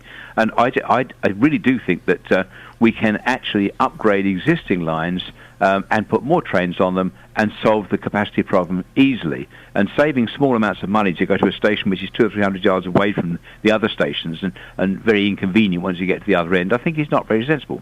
The £42 billion doesn't include the trains. Were we naive? A lot of people, yes, they didn't realise that didn't include the trains. They were another £7 billion. Were we naive, or has HS2 and the government been slightly deceptive, do you think? Well, I don't want to make throw accusations around, but of course big projects like this do cost money. And if I thought it was a good idea, I would say yes to the money, but I don't think it's actually a good idea. There are alternatives which are much better, much cheaper, and we could use all that 40 billion plus on other things in the railway industry. Kelvin Hopkins, thank you very much indeed. MP for Luton North, 08459 455 555. Text 81333. Start your message with 3CR. Text will be charged at the standard network rate. BBC Three Counties Radio. So, Carla Bruni Sarkozy, she's the tall, elegant, sexy French woman who married the tiny, short, bouffanted French president. The former French president says that Nicolas Sarkozy has never changed a nappy. She was being interviewed for American TV, and she said he's a Latin man. He does not do these kind of things. And they don't on the continent. They don't do it. Well, do real men change nappies or not? Stephen's on the line. Morning, Stephen. Good morning, and how are you? Yeah, I'm good, thank you. Do real men change nappies or not? Of course they do. I've been peed on, pooped on, puked on, it's all fun, it's all part of the game. Yeah, but we're not talking about your wife, Stephen, we're talking about the baby. But I'm assuming the fact you said you've been peed on, does that mean you've got a little boy? I've had two little boys. Because boys... Not so little anymore. How old are your kids now? One's 18, one's 12. Brilliant. Well, let's embarrass them on the radio. That's one of the benefits of being a dad, isn't it? Is you can do that. Yeah. What they don't tell you is when you have a baby boy, no one says, oh, yeah, by the way, when you take his nappy off for the first few months, he's going to pee all over you. No one says that. No, it's like a nice little fountain, isn't it? First thing comes off, and there you go. It goes... changing nappies isn't bad. It's just them first ones with that black tar, wherever that comes from, I do not know, but it is horrible stuff. That stuff is awful. The Marmite. Yeah. And there is my the youngest is 16 months, so we're not so hot on this, but there is that thing as well. You do spend far too long studying the texture and consistency of the baby's droppings to see if they're healthy. The golden poo is the magic one you're looking for, isn't it? No, yeah. I brought back a horrible memory, haven't I? Yes. Stephen, listen, thank you very much. I appreciate your honesty. There's me trying to keep it above the waist today, and we're talking about that nonsense. Of course real men change nappies. Isn't it funny? I don't mind changing my own kids' nappies. I don't like changing someone else's at all. Very unpleasant. 08459 455 555. Now, here's an interesting one. Britain looks set to become the first country in the world to allow an IVF technique using DNA from 3 people to create a baby. The government is to introduce draft regulations later this year to permit the procedure, which helps couples at risk of passing on a severe disability to have a healthy baby. One such illness is, and I'm probably going to pronounce this incorrectly, mitochondrial disease. Oh, that's close enough. It's passed on from mother to child and affects 1 in 6,500 babies. It's a cell disorder and can be fatal. Dame Sally Davis is the Chief Medical Officer for England. Severe mitochondrial diseases are not common. They're rare diseases, but they are horrible. So we want to allow families the opportunity, the choice of having children without that.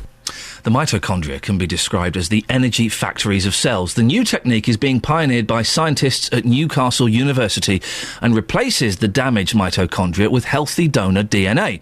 They say it's like changing the battery in a laptop, which, if you've ever tried that, is blooming hard work.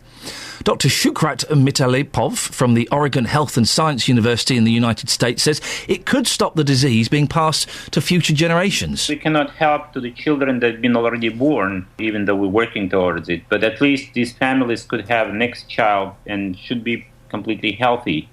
And that means, hopefully we can stop, this disease from passing from generation to generation, because that's what happens with these genes. You pass to children, and children would pass to their children. And this procedure will allow to stop it right there. Sharon Bernardi had 6 babies with the disease who all died within days of birth. A 7th child survived, seriously disabled, and died aged 21. You live with that pain every day. You don't ever get over it. And this would have made a huge difference to me. Well, a public consultation has shown broad support for the technique, but critics say it's unethical and a slippery slope towards designer babies. It won't require a change in the law, but Parliament will be given a free vote on the issue. David King is the director of Human Genetics Alert. He says his concern is that it's genetically altering a child for the first time. I think what people feel uneasy about is an approach that scientists have that think it's fine to sort of construct even human babies from sort of bits of this and bits of that. And I think that, that makes people really feel quite uncomfortable. Well, if final scientific work is successful, the first couples could be treated in 2 years. It's thought up to 10 couples a year could benefit. What do you think? We don't want ill babies. Of course we don't. We don't want babies. I do kind of think, though, if you've had 6 babies that have all died within days of birth, should you really continue trying? I don't know if you should keep on trying. I don't want to, judge that poor woman, but I don't know if it's right to keep on trying. Is it fair? Or do you think that scientists should be altering our DNA and affecting the DNA of babies just because they can? Part of me thinks if you're not meant to have babies, you're not meant to have babies. If they keep dying, well, isn't that a message, really? That perhaps you should stop? Or maybe you should go and adopt? Should scientists be altering our DNA just because it's possible? 08459 455 555. You can text as well, 81333. Start your text 3CR or go to our Facebook page, facebook.com/BBC 3CR. Travel news for beds, cards and bugs. BBC Three Counties Radio. The M25 anti-clockwise is queuing. It has been shut after a serious accident with 2 lorries involved between junction 23 at the A1M and 22 for London Coney. Congestion back to Potters Bar. There's just over 2 miles of trapped traffic between the closure. It's a serious accident by the exit slip at junction 22. So that's the M25 anti-clockwise completely closed off after a serious serious accident between the A1M at junction 23 and London Coney at junction 22. As you'd imagine, it's looking busy on the other carriageway as well, with people slowing down to have a look. If you're continuing further around anti-clockwise, you'll find it busy from Maple Cross to the M40, and there are delays into London through Borehamwood on the A1 as well. Plus you go past Stirling Corner. For the trains, big problems this morning too. Virgin Trains and London Midland running with disruption after a person was hit by a train at Rugby Station. Your tickets will be taken on Chiltern Railway services. All of the lines are blocked through the affected area, leading to delays of up to an hour and cancellations as well, and it's having quite an impact on the departure boards at Milton Keynes Central. Adam Glynn, BBC Three Counties Radio. Adam, thanks very much. 7:13 News and Sport now. Catherine Boyle. Across beds, hearts and bugs. This is BBC Three Counties Radio.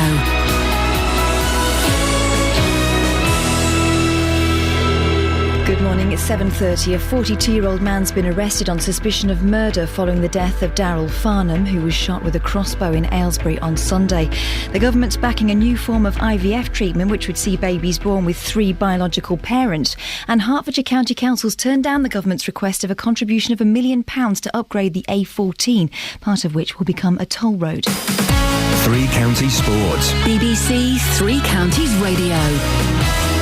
Britain's Andy Murray and Laura Robson will both be in action on centre court at Wimbledon today after rain disrupted yesterday's schedule. Robson's due to play her second-round match against the Colombian qualifier Mariano Duque Marino at 1 p.m, and Murray will take on Tommy Robredo in the third match on centre court. The British and Irish Lions assistant coach Rob Howley wants the team to grasp the chance of clinching the series against Australia tomorrow. The Lions go into the second test leading 1-0, and Howley says they've got to make the most of this opportunity. They don't come around too often. I think you can only look at Brian O'Driscoll. 12 years ago that was a guy who's won 6 Nations, Grand Slams, Heineken Cups, and yet the one trophy that's missing is winning the Lions series. And let's not have no regrets over the next sort of 24, 48 hours, just making sure you do everything you can to make sure it happens the way we want it to happen, and we can influence that. Watford goalkeeper Jonathan Bond has signed a new 3-year contract at Vicarage Road. He and the rest of the Hornets are back for a pre-season training today before flying to Italy at the weekend for a training camp. And the Mercedes driver Lewis Hamilton says Formula One will miss Mark Webber when he leaves the sport.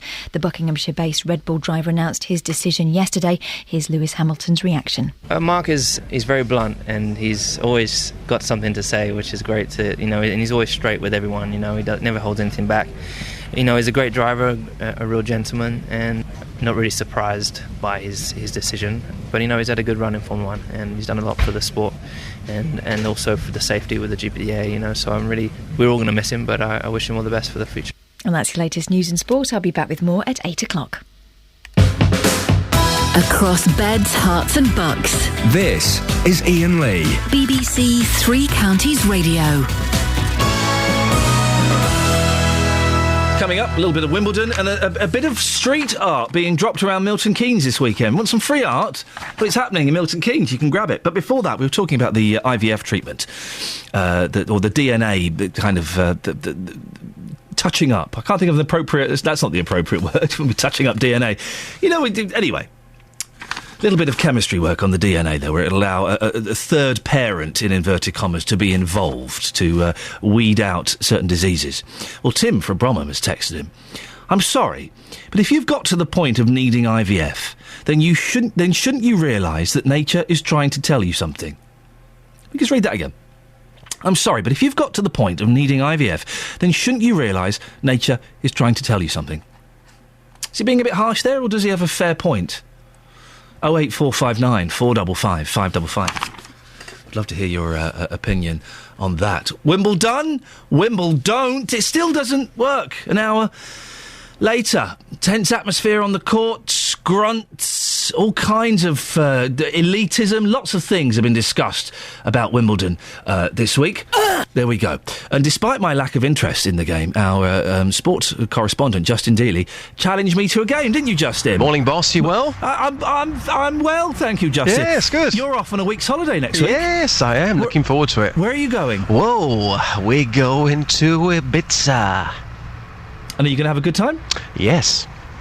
Well, we went and had a cheeky little game of tennis yesterday. It was great fun, wasn't it? We went to the Leverstock Green Tennis Club, which is a wonderful little place. We spoke to Graham Fish there, the head coach. and we played that an hour ago. And then we also had a little knock around ourselves, didn't we, Justin? Are you sure you want to play this? It's slightly embarrassing for you. I do want to play it, because I'm not ashamed of anything. No? I'm not ashamed of anything. Let the listeners decide, eh? This is what happened when Justin Dealey and myself went head-to-head on the tennis court. The commentary is from BBC Three Counties' very own Lorna Hankin.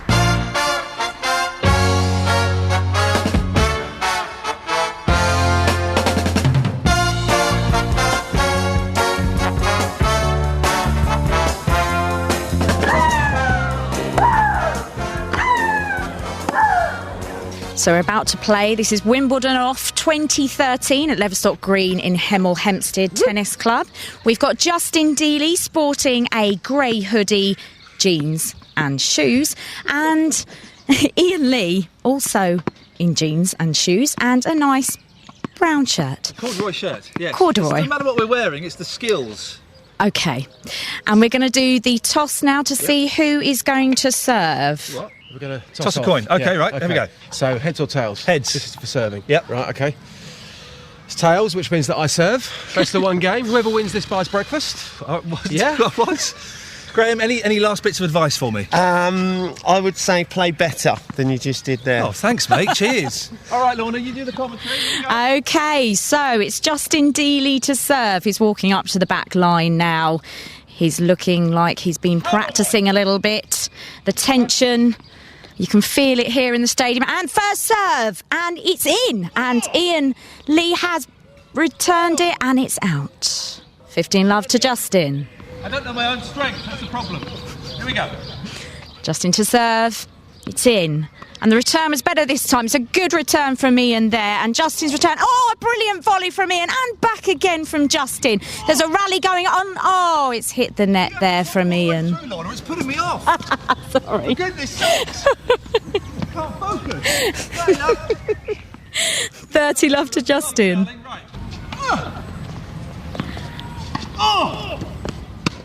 Oh, it's looking good.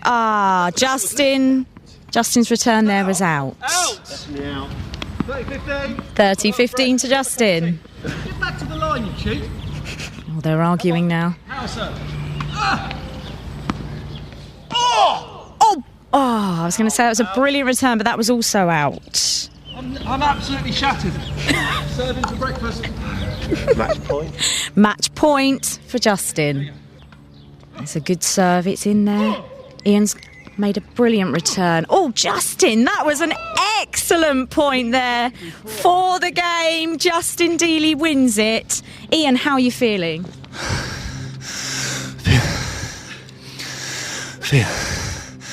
Feel a little bit sick came up. Beautiful. And Justin, how are you feeling about your victory there? Brilliant win for you there. I'm feeling good. To be fair, there wasn't much competition, but I've got to be honest with you. And I'm feeling good, yeah. Cheers. Iain was just throwing a ball there. I think there's a bad loser here, don't you? I'm going to go and have a lie down. See you later. Ta-ta. Yeah, that's right. That's right. Turns out, Justin, you're a cheat. But why am I a cheat? The implication when you challenged me was you hadn't played tennis before. Oh, it turns out you play tennis all the time and you're really good at it. Absolute nonsense. Hustled. The last time I played tennis was back in 1998 when Aqua were riding high on the UK charts. That was a very long time ago. You hustled me, Dealey, and you know it. That last shot was incredible. Yeah. I thought it was me mates having a little bit of a knock around, and you're a semi-pro. You got to be a winner, but I have to say, fair play to you. You don't like tennis. You've been knocking it all week. What I would say, though, and our listeners could clearly hear there, you've been moaning about the grunts all week, saying the grunts are outrageous, it ruins the game, and there you were in that game, grunting more than Maria Sharapova. I did do a few grunts on the before and after the match, and for that I can only apologise. Have you seen the picture on the Facebook page of us? Yes. What's the problem? Am I that fat? I look massive in that picture. You're not fat at all. You're a very tall, slim, handsome man, Iain. No. I'm gonna have that picture taken down because I have got moobs and a huge fat belly in that picture. Am I really that size and shape? Of course you're not. I mean, Bugs Fizz, they once says that the camera never lies. Well, yes, morning to you, sir. No, the camera does lie. Yes, morning again. The camera does lie. You're not that fat.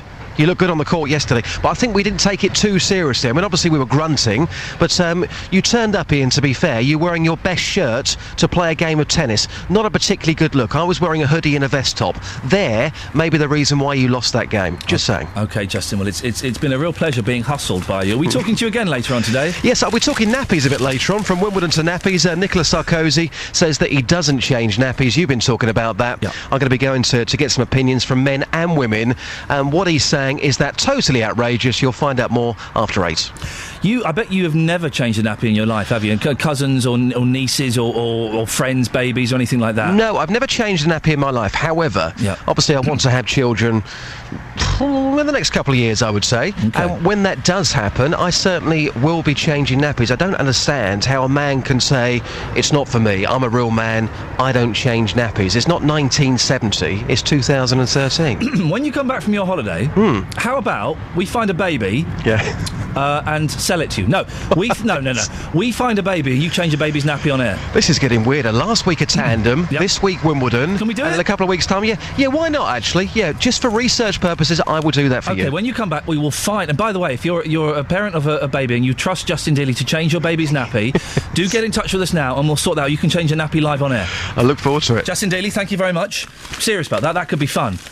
If you've got a baby, it's not a brand new one, let's not get carried away, OK? One that's a bit robust and could, maybe take a drop or two.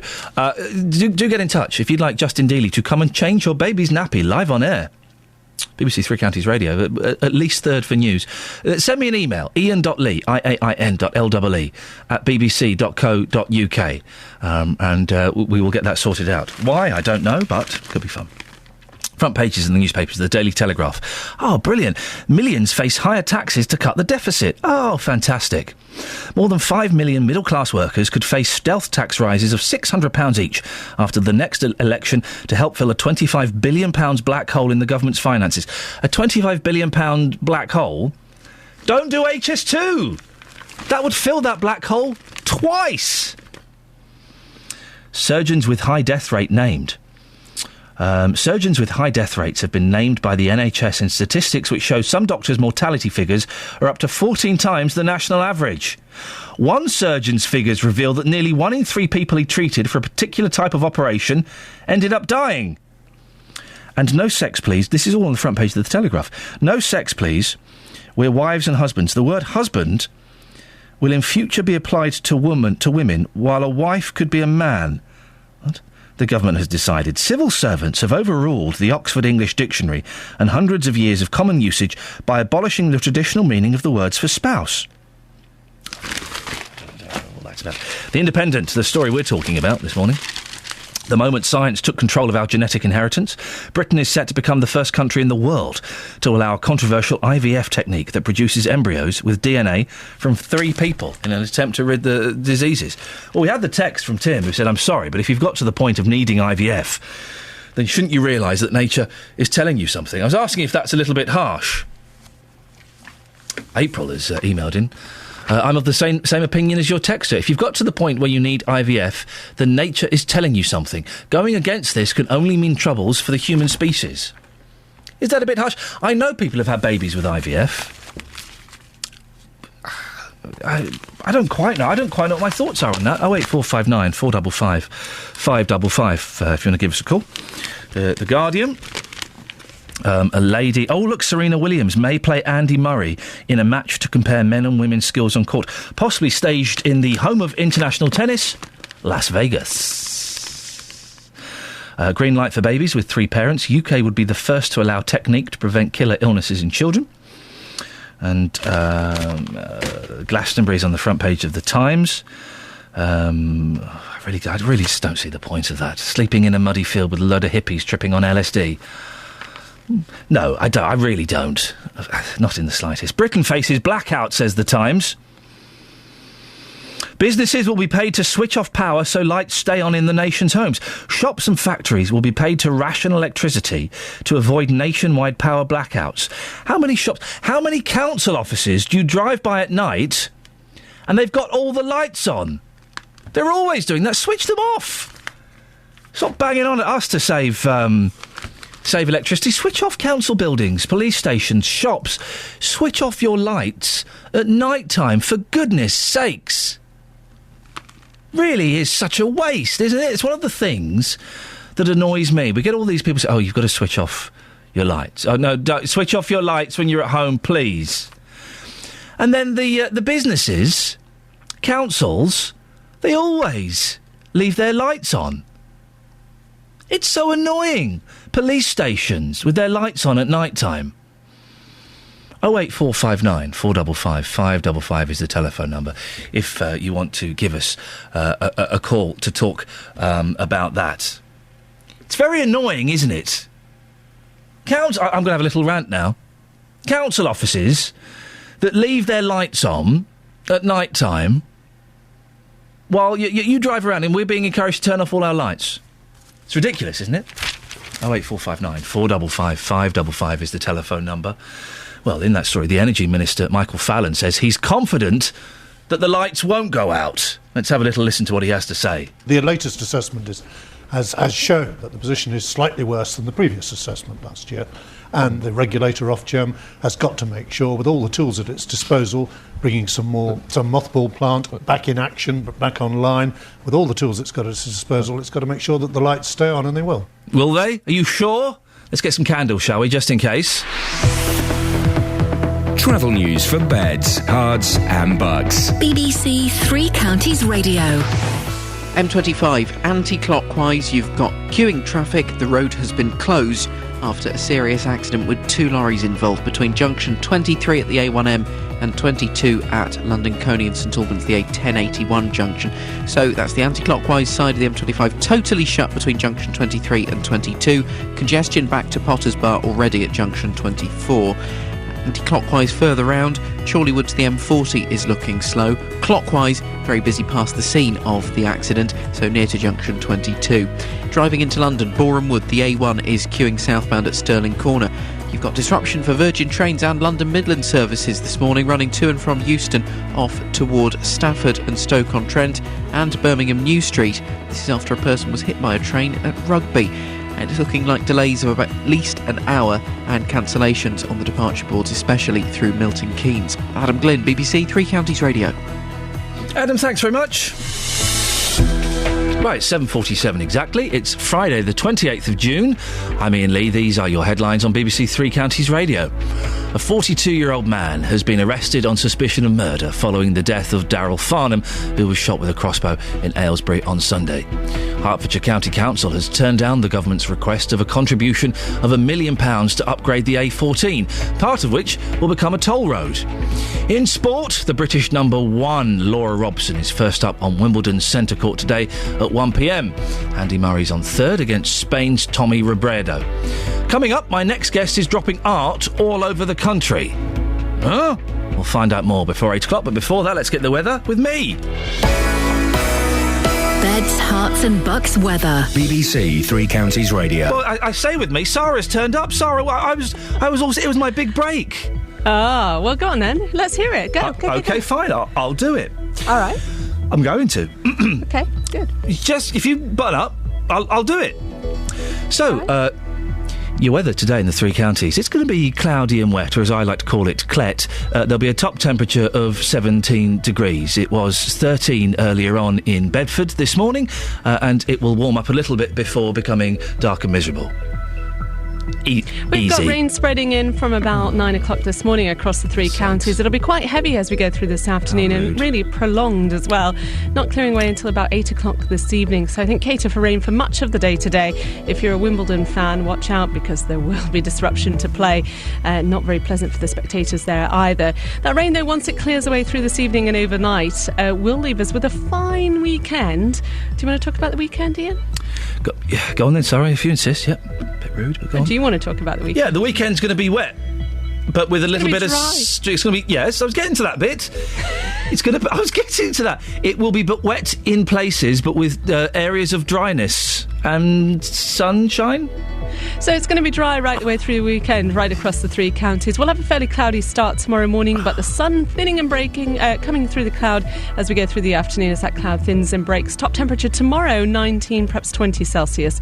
That's 68 in Fahrenheit. Sunday will do even better. Given some prolonged spells of sunshine on Sunday afternoon, we'll see temperatures up easily into low 20 Celsius. Typically 21, 22 degrees on Sunday. That's 72 in Fahrenheit. How rude. Is Elizabeth Rossini back on Monday? Is that rude? Was I rude? I just want to give people a nice weekend forecast. Sarah, lovely to talk to you. Speak to you later on. Ta-ta. Original British drama on BBC One. DCI John Luther. I've got a killer on the loose. Supposed to be representing the law, and yet operates in his own sense of justice. You're such a gentle man. I don't know about that. Who is she? Who is she?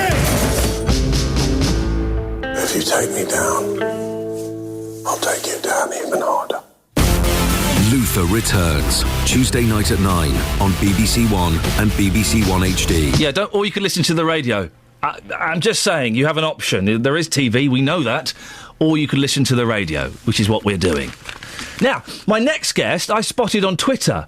I thought, odd, interesting. He's dropping art all over the country. That's his plan anyway. And this weekend he's going to be coming to Milton Keynes. I don't know his name. Well, his name is Street Art Drop, and this is the first time I've spoken to him. I'm a little bit nervous. Good morning, Street Art Drop. Good morning. Just give us a little background. You're very mysterious. What exactly are you doing?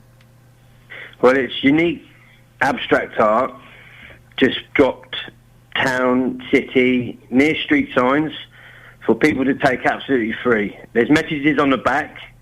The main thing is following us on Twitter to find out where I'm going to be dropping next. I want to take this around the whole of the UK, so get involved. And these are pictures that you've painted yourself? Yep, it's all my artwork. So why are you doing this, Street Art Drop Man? Well, I just want to get art really out to other people that would walk past a gallery maybe and sort of wouldn't go in there. So, and some of the people that have found the art, which are called the boppers. They're called the what? The boppers. The boppers? Yep, because they're bopped to the artwork. Yep. And the response they give back is brilliant. They get it up in the house, and they seem to liking art now. So, how are you affording to do this? Are you being sponsored by someone? Well, this has been quite hard, but obviously I've dropped 100 pieces now, and the last one was we done Wimbledon. So we're coming into Milton Keynes this weekend, so it's 100 upwards. So we've got a few little sponsors, but I think people are sort of sitting on the fence, sort of looking at it, thinking, but let's just hope there's someone out there that wants to get behind us. So you're coming to Milton Keynes this weekend. Can you give us any clues as to where you're going to be? Be around Milton. It will be in Milton Keynes area. I like that clue. So around the Milton Keynes area. I hear you have concrete cows. Is that right? We do have concrete cows. Yes, boy, oh boy. Oh, I see.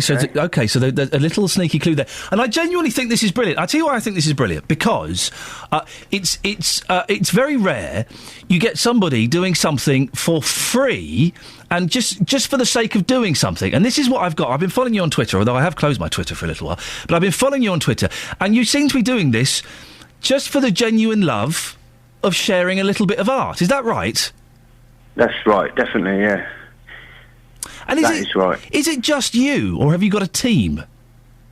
There's a couple behind us, yeah. There's obviously people that are helping out, and so yeah. But the actual artist, is just me. But if it does take off like I want it to, there's no reason why. For instance, if there's an artist in Milton Keynes, he could take this on around there, bring other young people involved in it. So obviously, when we go from town to town, it can sort of spread. And that's the hope. And so that your ambition is for this to become a nationwide thing where other artists kind of pick up the baton and run with it, as it were. Yeah, and they can get other kids involved with art, because having go with abstract art and whatever sort of art, it's brilliant fun, Okay, so. Now listen, the Street Art Drop. I'm assuming your Twitter is @Street Art Drop. Is that right? That's it, yeah. Okay, and so you can follow, and you can look. We've got a Facebook, and we've got a website, which is we upload clues where we're going to be. So that's www.streetartdrop.com. And then there's also, we've got a team behind us in there. There's like Sci-Fi, the clown. There's Sponge. He doesn't like the project because he thinks it's just a waste of time and I'm wasting my money. Yeah. There's Chicken that runs around my feet and gets in the way of the paint. And so, yeah, so the website's pretty fun to look at. Obviously, we put things up where we're going next. So, Milton Keynes this weekend. Milton Keynes this weekend. Straight drop. Listen, I think it's brilliant what you're doing. Keep on doing the good work, and I wish you the best of luck with it. Thanks for coming on this morning. Thank you. There we go. You see, isn't that nice? Isn't it nice? People doing stuff for free, just off their own back. Do you remember there was a fad a few years ago? It's called book drops. Do you remember that? And people would leave books in places that they'd finished reading and they might write a little message in. And I think there was even a website as well where you'd kind of go and say, well, I've been doing that recently, leaving books that I've finished on trains and things that I think other people might enjoy. I think it's a nice thing. 08459 455 555. That wasn't what I meant to play, but never mind. I'll play this instead, shall I? Text 81333. Start your message with 3CR. Text will be charged at the standard network rate. BBC Three Counties Radio. Speaking of art and speaking of Milton Keynes, Nick Coffer is going to be live from the MK Gallery today between 12 and 3. We're just hearing that motorists on part of the M25 are experiencing big problems at the moment. To find out the latest, we can speak to Gary Sanderson from the East of England Ambulance Service. Morning, Gary. What's going on? What do we know? Yeah, good morning. Shortly after 7 a.m, we had reports of 3 heavy goods vehicles, lorries, one of which is overturned on the carriageway between South Mims to St Albans, and at present we have police, fire and our crews working to free 2 trapped drivers. Obviously it is a massive problem around this area, so we just want everybody to use alternative routes and avoid the area if you can. And do you know what junction numbers they are, Gary? Yes, junction 23 South Mims to the St Albans London Colney, junction 22, if you're heading towards Heathrow, that sort of area. But that area is, believes, a couple of hours delay already. It's going to cause a massive problem. And I suspect that's probably going to go on for at least the morning, possibly even longer. Well, our crews are still there trying to free 2 casualties. It's non-life threatening. Okay. Our air ambulance wasn't required, so that's a good sign. So just, be patient and just try and use another route, to be honest. Gary, listen, thanks very much for that. That's Gary Sanderson from the East of England Ambulance Service. We'll keep you up to date with that, but basically avoid the M25 if you can. Sounds like an absolute nightmare. We're talking about IVF because of this story that's on the front page of a lot of the newspapers about how scientists have found out a way, and it's going to happen. It's not a theoretical thing. It's actually going to happen in this country. The moment science took control of our genetic inheritance, is The Independent. Britain is set to become the first country in the world to allow a controversial IVF technique that produces embryos with DNA from 3 people. It's to get rid of various diseases. And we've been talking about that and IVF in general. Andy has texted in 81333, starting his text 3CR. Perhaps we should let the parents decide what's right for their bodies in pregnancy, instead of letting people with no understanding of the process and an irrational fear of progress decide. Well, Andy, the parents don't always know what is right for their body, do they? Quite often we make, and I'm not, sitting on either side of the fence here, we make decisions that are based on emotion and our own personal desires as opposed to what's actually right. I mean, the story we heard about earlier on was a lady who'd had 6 babies die because of a genetic deficiency that she was passing on to them. So she didn't know what was right for her body or for her babies. Something about this 3-parent thing sits a little uncomfortably with me. What do you think? 08459 455 555. We have had a couple of texters and emailers saying, well, listen, if you're having to resort to IVF, well, then maybe you should listen to the message that nature is giving you. What do you think? Travel news for beds, cards and bugs. BBC Three Counties Radio. Well, as you just heard Gary talking about the M25, it is still very much shut anti-clockwise. It is closed off between junction 23, that's South Mims at the A1M, round to junction 22 for St Albans and London Colney, the A1081. Congestion is back to Enfield at the A10, so it's tailing back the whole way through the roadworks section. It's looking very busy. 2 miles of trapped traffic within the closure as well. And looking at some of the surrounding routes, it's starting to slow up on the A414 as you go past the London Coney roundabout. So I suspect people are trying to divert along that way, and it is looking busy. Clockwise past the scene of the accident is looking slow as well, junction 22 in particular. In Beaconsfield, Broad Lane has been closed. Further serious accident. This is at the junction with the A40 with police and ambulance attending there. On the trains, London Midland disrupted between Birmingham and London Euston, and Virgin disrupted from Euston to Stafford and Stoke-on-Trent. It's all after a person was hit by a train at Rugby this morning. All lines are blocked by this problem. It's leading to delays of up to an hour and cancellations, mainly affecting services through Milton Keynes. Adam Glynn, BBC Three Counties Radio. Adam, thanks very much indeed. Take more of your calls on IVF and various other bits and pieces after the latest news and sport with Catherine Boyle. On FM, AM, online and digital radio. This is BBC Three Counties Radio.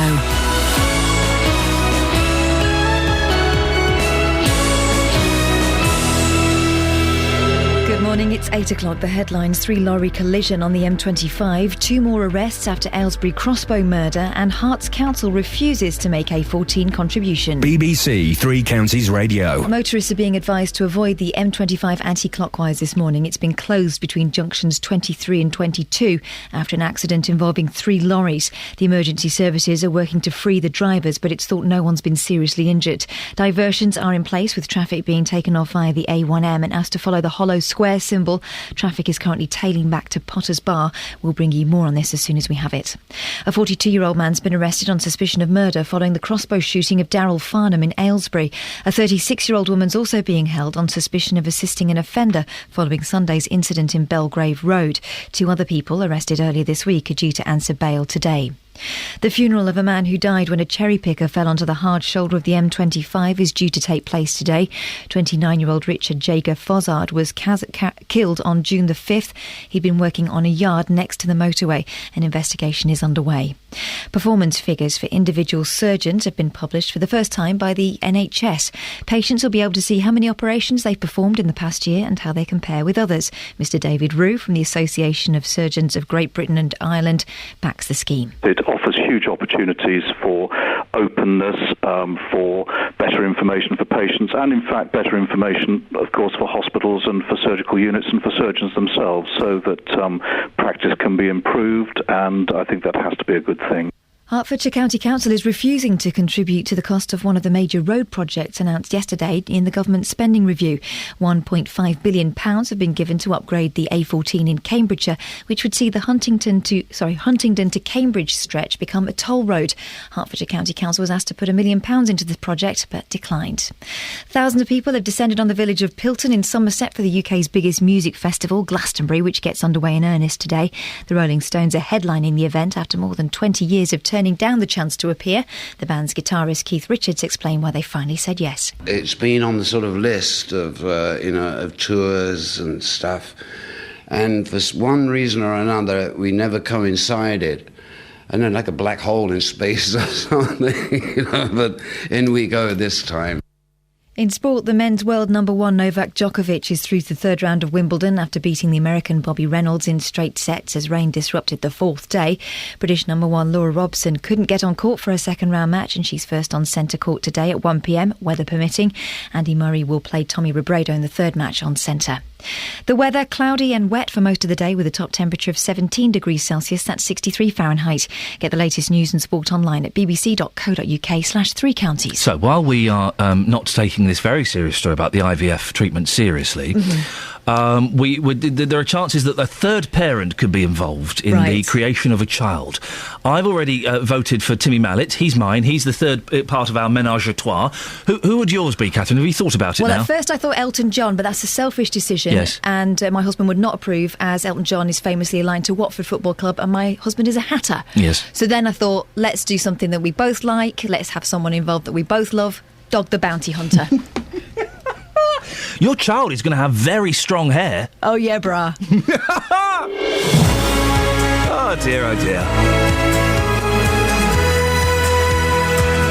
Morning, this is Iain Lee, BBC Three Counties Radio. There is a serious side to this story that we're being vaguely flippant about. A third parent, in inverted commas, could be involved in the creation of children. do you think? Should scientists be messing around with our DNA? If you have to have a child through non-traditional means, should you listen to your body and realise a message is being given to you? Hertfordshire County Council says it won't contribute towards one of the major road projects confirmed by the government. £1.5 billion has been given to upgrade the A14 in Cambridgeshire, which would see a new toll road planned between Huntingdon and Cambridge. Well, are toll roads really a good idea? And Carla Bruni Sarkozy, the wife of the former French president, has revealed he never changed a nappy. Well, as we hunt for a baby, the like of which Justin Dealey can change its nappies, we're asking, do real men change nappies or not? Facebook.com/BBC3CR. Send me an email, ian.lee@bbc.co.uk, or give me a phone call, 08459 455 555. Across beds, hearts and bucks. This is BBC Three Counties Radio. And we are looking for a baby whose nappy can be changed by Justin Dealey. Not next week, he's off on holiday. But the week after, if you think your child or your grandchild would be a suitable candidate for having a dirty nappy changed by Dealey, I want to hear that so much. Do give us a call, 08459 455 555, or send me an email, ian.lee@bbc.co.uk, and it's IAIN.LWE.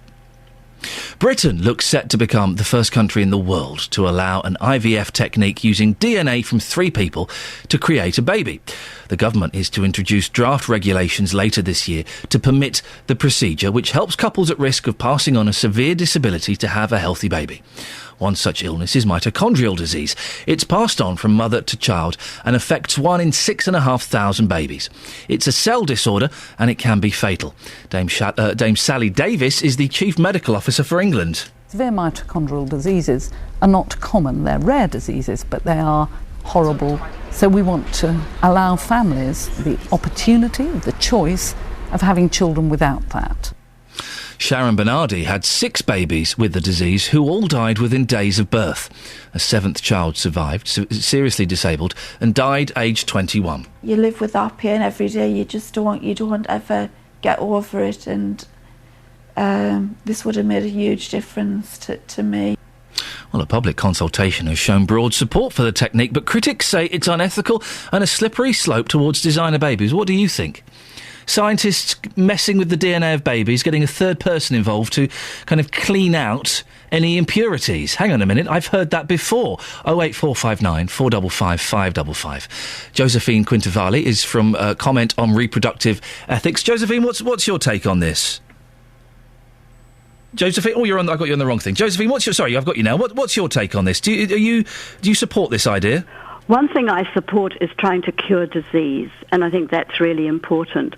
But what's being planned here is so controversial that for the first time in my life I find myself supported by secular scientists across the world. I can tell you that the rest of the world outside the United Kingdom is absolutely astounded and horrified at what is going forward in the United Kingdom. And what one has to understand is that this is about changing the construct of the human embryo before it's conceived. You're doing something which is called germline modification. The changes that you make will pass on to subsequent generations. And no matter how little we know about biology, we all know that one sperm fertilizes one egg, and and the human embryo hopefully comes out of that.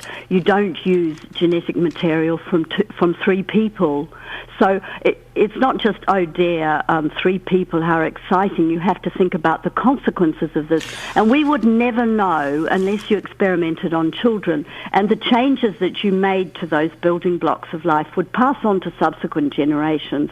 So if any children were born from this procedure, you'd have to follow them until they then reproduced as well. And there's even question marks about whether they could only reproduce with other children who'd had 3 parents in the first place. They're going to be monitoring the children, aren't they? According to the story. Monitor. What are you going to do if it's not successful? Are you going to take the life of the child? I mean, what are you going to do? It does. And this is not going to cure mitochondrial disease. This is not a cure for mitochondrial disease. It will eradicate, but it will stop it happening, won't it? Well, it's not going to eradicate it. No, but it will stop it happening. We don't know. This is another thing. It's totally experimental. There's no evidence that this will work. So you're going to experiment on children to see if this will work against the outrage of most of the world. There are 40 countries at least who've made official treaty statements that they would never do this. They would never modify the human germline. Of course, we've got to cure disease, but you cure disease in the child. The scientists, Josephine, seem pretty confident that this will stop children having things like mitochondrial disease. According to this. All children born from this technique will be closely monitored by doctors during their lives for signs of any ill effects. If they weren't confident that this worked and this was safe, they wouldn't be doing it. It's just a chicken and egg situation here. How can you know unless you do it? And are you going to do it and experiment on children? And what are you going to do if it doesn't work? And you're certainly not going to cure all the children who will be born naturally with this disease. We must. I'm not at all opposed to solutions and to cures and to try and help, to deal with mitochondrial disease, which is a very serious thing. But it's interesting to note that Sally Davis in her press release says it might save 10 lives each year. Well, 10 lives saved is great, is valuable, but in the process of doing this, you have to look at the mechanics too. If you use material from another embryo, that life has not been saved. That embryo has been destroyed. If you use material from another... We're on an ethical thing there. Is an embryo alive? That's a slightly different question. There are many people that argue that it isn't. It's what? It's not... That an embryo isn't a life. Well, it's the beginning of human life, and if they're playing around at this stage... Of creation of an embryo. I think... But not everyone... Just to interrupt, Josephine, to put the counterpoint to that, not everyone agrees with that. I'm assuming from what you've just said that you are anti-abortion and a pro-life thing. This is not... I'm just trying... No, Josephine, I'm just trying to get your politics and just trying to understand where you come from, because, of course, if you are anti-abortion, then there would be a slight bias in your interpretation of saying that an embryo is a life. Lots of people would disagree with that. Sorry, I think biologically, if you open any book of human biology, you'll find that life begins at conception. Lots of people, Josephine, no value, but you can't say that that's not when the lots of people would disagree with you, Josephine, in saying that an embryo is a life. That's why we have abortion laws that allow people to abort up to serious if you weeks. Could find anybody in the world who thinks that an embryo is not a life. It's the value that you put to it. It's not a human life. It is a human. Oh, Josephine, no, of course it's not. If it's a human embryo, then what is it? Well, it's not. It's not a cat. Sorry? It's not a cat. It's a human embryo in the beginning of life. Well, in your opinion, but Josephine, in your opinion, you're coming from a pro-life, anti-abortion point of view. I'm assuming you've still not confirmed this. I'm just assuming this from what you're saying, and people would disagree with what you're saying. Then I would suggest that people refer to the secular scientists worldwide. Are you from a pro-life, anti-abortion group? Listen, where I come from, I am pro-life, but you're arguing... Okay, and anti-abortion... I just need to establish this so we do know your point of view. So you're pro-life and you're anti-abortion? I am opposed to abortion. There we go. Okay, that's all I wanted to know. In this instance, it's got nothing to do with any of those issues. Well, you have brought up the fact that an embryo is a life, that is a human life, that many people would disagree with. I know you don't... Any scientist in the world would disagree. No, Josephine, many people would disagree. They would say it has no value and you can do what you like with it, but they won't... Open any textbook of biology. I'm quite flabbergasted that... Josephine, okay, I disagree. I disagree with what you're saying. Well, I come from a pro... Go to any textbook of biology. I'm not going to do that, no. And lots of people would disagree. That's the reason why they're talking about manipulation at that stage of life. When a sperm's a sperm and an egg's an egg, it's not an embryo. When the two meet, it becomes an embryo, which is the beginning of life. In the United Kingdom, it has a special status, the human embryo. Shouldn't we be celebrating the fact? Shouldn't we be celebrating the fact that Britain is leading the way in scientific research and doing what the rest of the world is jealous of? We are doing our best to eradicate these horrific diseases that kill babies. I can assure you that the rest of the world is not envious. The rest of the world, particularly secular scientists who I know very well, who've got no pro-life credentials of any kind whatsoever, and I would refer people to look at international treaties and also look at groups like in America, a group called the Council for Responsible Genetics. Responsible genetics That's what's underpinning the objections to this. This is not responsible. You're playing around with the building blocks of life, having no idea what the consequences might be, and the burden you're putting on the children themselves. Of course we must cure disease. It's better than them dying. There are many great ways to cure disease. Is it not better than babies dying? No, it's not. I mean, sometimes ethical decisions are not on that basis. They're on the basis of if what you're doing is unacceptable in the first instance. I mean, I often say, can you take organs from street children because nobody wants them? No, that's what ethics is about. It's not the end justifies the means. It's the means must be ethical in the first place. And as I say, I think people are probably in the United Kingdom rather unaware of international treaties on that. This is looked at as eugenics, and there are prohibitions in United Nations and UNESCO declarations on the human genome and human rights, on the Charter of Fundamental Rights of the European Union. This is prohibited germline modification. That's where the controversy lies. It's not a pro-life issue. Josephine Quintavalle from the Comment on Reproductive Ethics Group. Thank you very much indeed. Well, what do you think?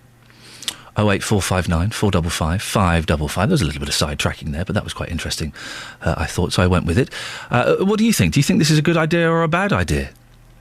08459 455 555. Travel news for beds, cards and bugs. BBC Three Counties Radio.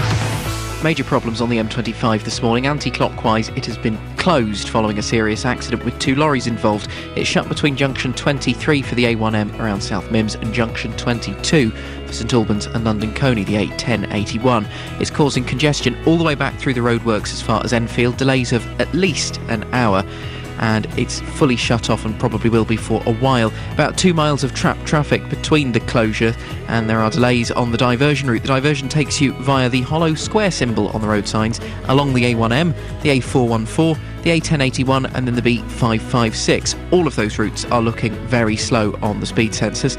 The clockwise carriageway of the M25 is slow as people have a look at the other carriageway, so it's slow past junction 22. There are also problems in Beaconsfield. Broad Lane has been closed off. A serious accident at the A40 junction with police and ambulance attending. Queues into London through Boreham Wood at Stirling Corner on the A1 southbound. And disruption for the trains. London Midland affected between Euston and Birmingham, and Virgin trains affected between Euston and Stafford and Stoke-on-Trent. A person was hit by a train at Rugby earlier this morning. Your tickets are going to be taken on Chiltern and cross-country services as well as the London Overground. Some of the lines have been reopened, but there are still delays of over an hour, nearly an hour and a quarter, and plenty of cancellations on the departure boards through Milton Keynes. Adam Glynn, BBC Three Counties Radio. Thank you very much, Adam. 8:17, it's Friday the 28th of June. I'm Iain Lee. These are your headlines on BBC Three Counties Radio. Motorists are being advised to avoid the M25 anti-clockwise this morning. It's been closed between junction 23 and 22 as the emergency services work to free the drivers in an HGV accident. A 42-year-old man has been arrested on suspicion of murder following the crossbow shooting of Darrell Farnham in Aylesbury on Sunday. In sport, the men's world number one, Novak Djokovic, is through to the third round at Wimbledon after beating the American Bobby Reynolds in straight sets as rain disrupted the fourth day. Weather today for Beds, Herts and Bucks, cloudy and wet with a top temperature of 17 degrees. Coming up next, it's this man. Me. BBC Three Counties Radio.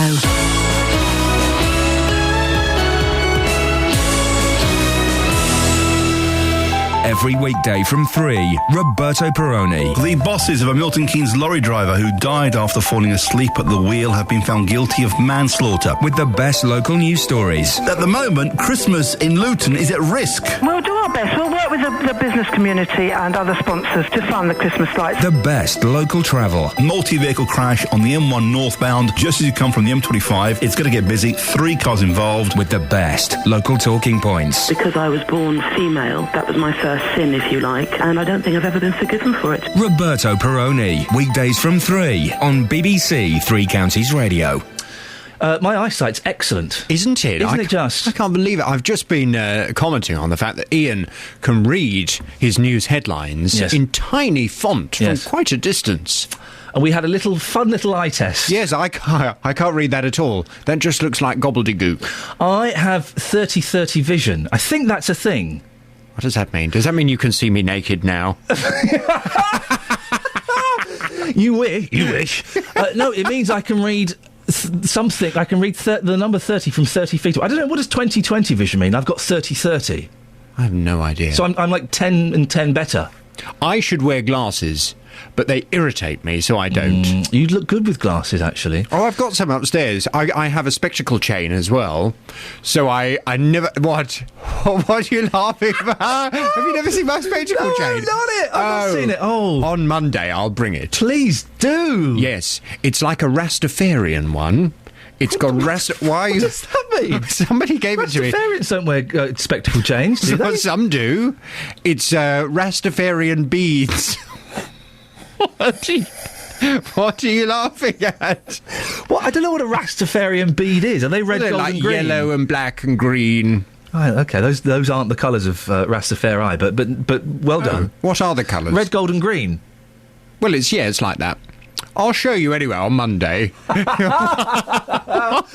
Oh, fantastic. I've been enjoying your show a lot recently. You've been on really good form this week. Oh, thank you. Really good. I enjoyed your shut up yesterday. Oh, well. People got on my nerves. There was a pedant got in touch. Yes. There was always going to be one, wasn't there? And I'm thoroughly enjoying your manky mattresses. It should be the Manky Mattress Show at the moment. Yes, I mean, I heard you talk about this yesterday. To be fair to memory foam mattress owners all over. Yes.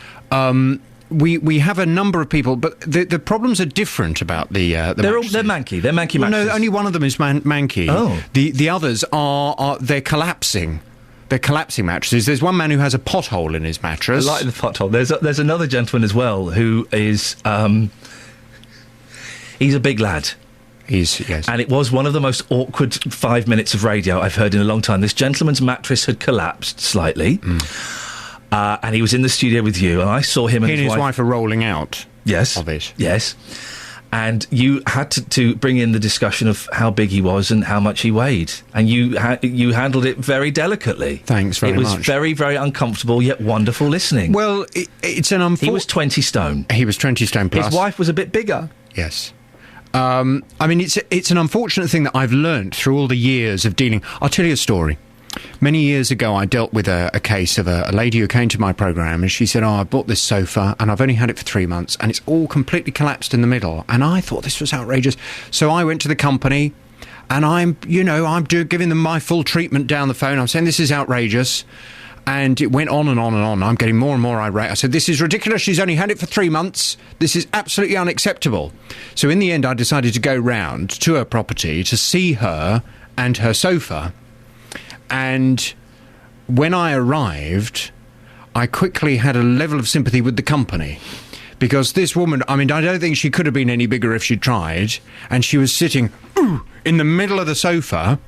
And the poor sofa, I mean, you could see it was almost groaning.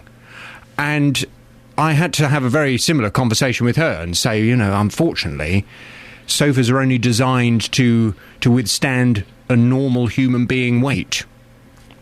You're very brave and you're very good at it. Well done. What's on your show this morning? Coming up on this morning's Big Phone-In from 9, do you have any sympathy for pregnant smokers? 300 babies die every year because their mother smoked whilst pregnant. That's according to a new report from the Smoking in Pregnancy Challenge group. They want every mum tested for carbon in their breath so the worst offenders can be identified and offered a chance to quit. Public Health Minister Anna Soubry says smoking in pregnancy is a serious health challenge and more needs to be done to encourage people to quit.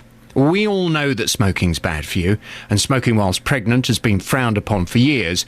So the fact that some people are still doing it must show how hard it can be to kick the habit. Well, from 9 this morning, I want your views. Do you have any sympathy for pregnant smokers? 08459 455 555 from 9. I want to hear from you. Call 08459 455 555. BBC Three Counties Radio. Thank you very much, Jonathan. Thanks. Away you go. Out. Get out. Starts at 9 o'clock. Always worth. He's been on top form this week. Wonderful, wonderful stuff. Seriously, you have a flick around the dials. just for a minute, you don't know how lucky you are to have someone as good as him on between 9 and 12 on your weekday mornings. We've been talking about IVF. There is a story on the front page of a lot of the newspapers that Britain is set to become, this is from The Independent, Britain is set to become the first country in the world to allow a controversial IVF technique that produces embryos with DNA from 3 people. It supposedly gets rid of diseases. We've been talking about that. You can certainly have your say on that. 08459 455 555. It's broadened out to a slightly bigger subject of IVF in general. And we've had, prompted by a text from Tim, who says, I'm sorry, but if you've got to the point of needing IVF, then shouldn't you realise that nature is trying to tell you something? Well, Shirley's in Milton Keynes. Shirley, what's your story about IVF? I have 2 beautiful granddaughters through IVF. How absolutely fantastic. So I'm assuming that is it your daughter or your son? My daughter. Your daughter. I'm assuming that her and her partner tried to have babies the traditional way. There were medical reasons. She had ectopic pregnancies and she had to have her tubes taken away. Right. So they went down the IVF route. And I have 2 absolutely beautiful, beautiful granddaughters. And how long did it take for the IVF treatment to work? Second cycle. Right, okay. Yes. And what about these people like Tim who say, well, hang on, if you're using IVF, then, you know, maybe you shouldn't be. Your body's trying to tell you something. Do you know, people that conceive naturally don't know what it's like for people that can't. You know, I mean, I was lucky. I had 3 children with no problems whatsoever. But because of what happened to my daughter, she went down the IVF route. And, you know, people have got to understand that if you can't... I mean, this was medical reasons why she had IVF, because she desperately wanted children. It costs between £4,000 and £8,000 per cycle for IVF. Mm. So, did she have this done privately or on the NHS? No, she had it done on the NHS because of her circumstances. There will be some people, Shirley, and I'm just putting forward this point because there'll be people shouting this at the radio who say, well, hang on a second, why should the NHS pay £10,000 to £16,000 for your daughter to have children when there are people who have cancer who aren't getting the treatment because the NHS can't afford it? What would you say to them? Stop and think. Stop and think. How would they feel if they were in that position? It was through medical reasons, through no fault of her own, and it was agreed, the NHS agreed, that she could have it. If they'd have said no, then she would have saved the money and done it herself. But is it right for the NHS to spend 16 grand on... well, let's be honest, it's not everybody's... It's not a right to have children, is it? If people can't have it, I'm just putting this out there, I'm not saying this is my view at all. If people can't have babies for whatever medical reason, why should they be prioritised over people who have cancer, for example? Well, I'm not necessarily saying they should be prioritised.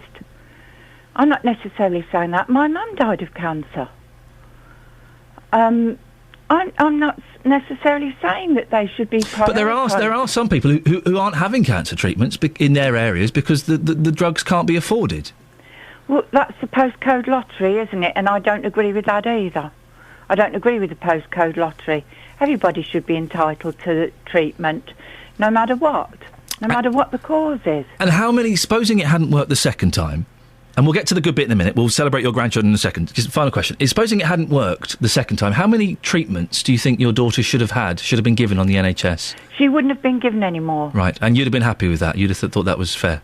Well, yes, obviously, and so would she. Tell us about your grandchildren, Shirley. What are they like? They're absolutely beautiful, beautiful girls. And how old are they? 18. Well, nearly 18. There we go, fine. I'm sure they brought you lots of pleasure. They're my life. They're the joy of my life. There you go. They really are. Well, Shirley, listen, I appreciate your call, and I appreciate you answering those questions. 08459 455 555 is the phone number. 2 things here. This messing around with genetics and DNA. Do you approve of that? And also IVF in general. Is it a good idea? Should it be done on the NHS? Between 4 and 8 grand per cycle. It can take a few cycles for it to work. Love to hear your stories on this. 08459 455 555. Travel news for beds, cards and bugs. BBC Three Counties Radio. It's been a very busy morning. The M25 anti-clockwise. There are severe delays. The road is shut anti-clockwise after an accident with 2 lorries involved. It's shut between junction 23 at the A1M past South Mims and junction 22 for St Albans and London Coney at the A1081. The congestion all the way back to junction 26 at Waltham Abbey, where delays of well over an hour and 2 miles of trapped traffic within the closure. It's looking really slow on the diversion route as well, which is officially via the hollow square symbol on the road signs, which will take you down the A1M, the A414, the A1081 and the B556. Clockwise, it's looking slow past that accident, so at junction 22 in particular. But we've also got reports of a problem clockwise now. Apparently the clockwise carriageway has been blocked between Chorleywood and Watford, junction 18 and 19. We've had callers suggesting that all traffic's being held after a van struck the central reservation through there. In Beaconsfield, Broad Lane closed, a serious accident at the A40. The M1 southbound queuing around junction 14 at Milton Keynes, and disruption on the trains, Virgin and London Midland affected after a person was hit by a train earlier this morning at Rugby. Some of their lines are now open, but there are still delays of at least an hour and some cancellations affecting lots of services running to and from and through Milton Keynes. Adam Glynn, BBC Three Counties Radio. Adam, thank you very much. 8:30 exactly. Here's the news and sport now with Catherine Boyle. Across beds, hearts and bugs. This is BBC Three Counties Radio.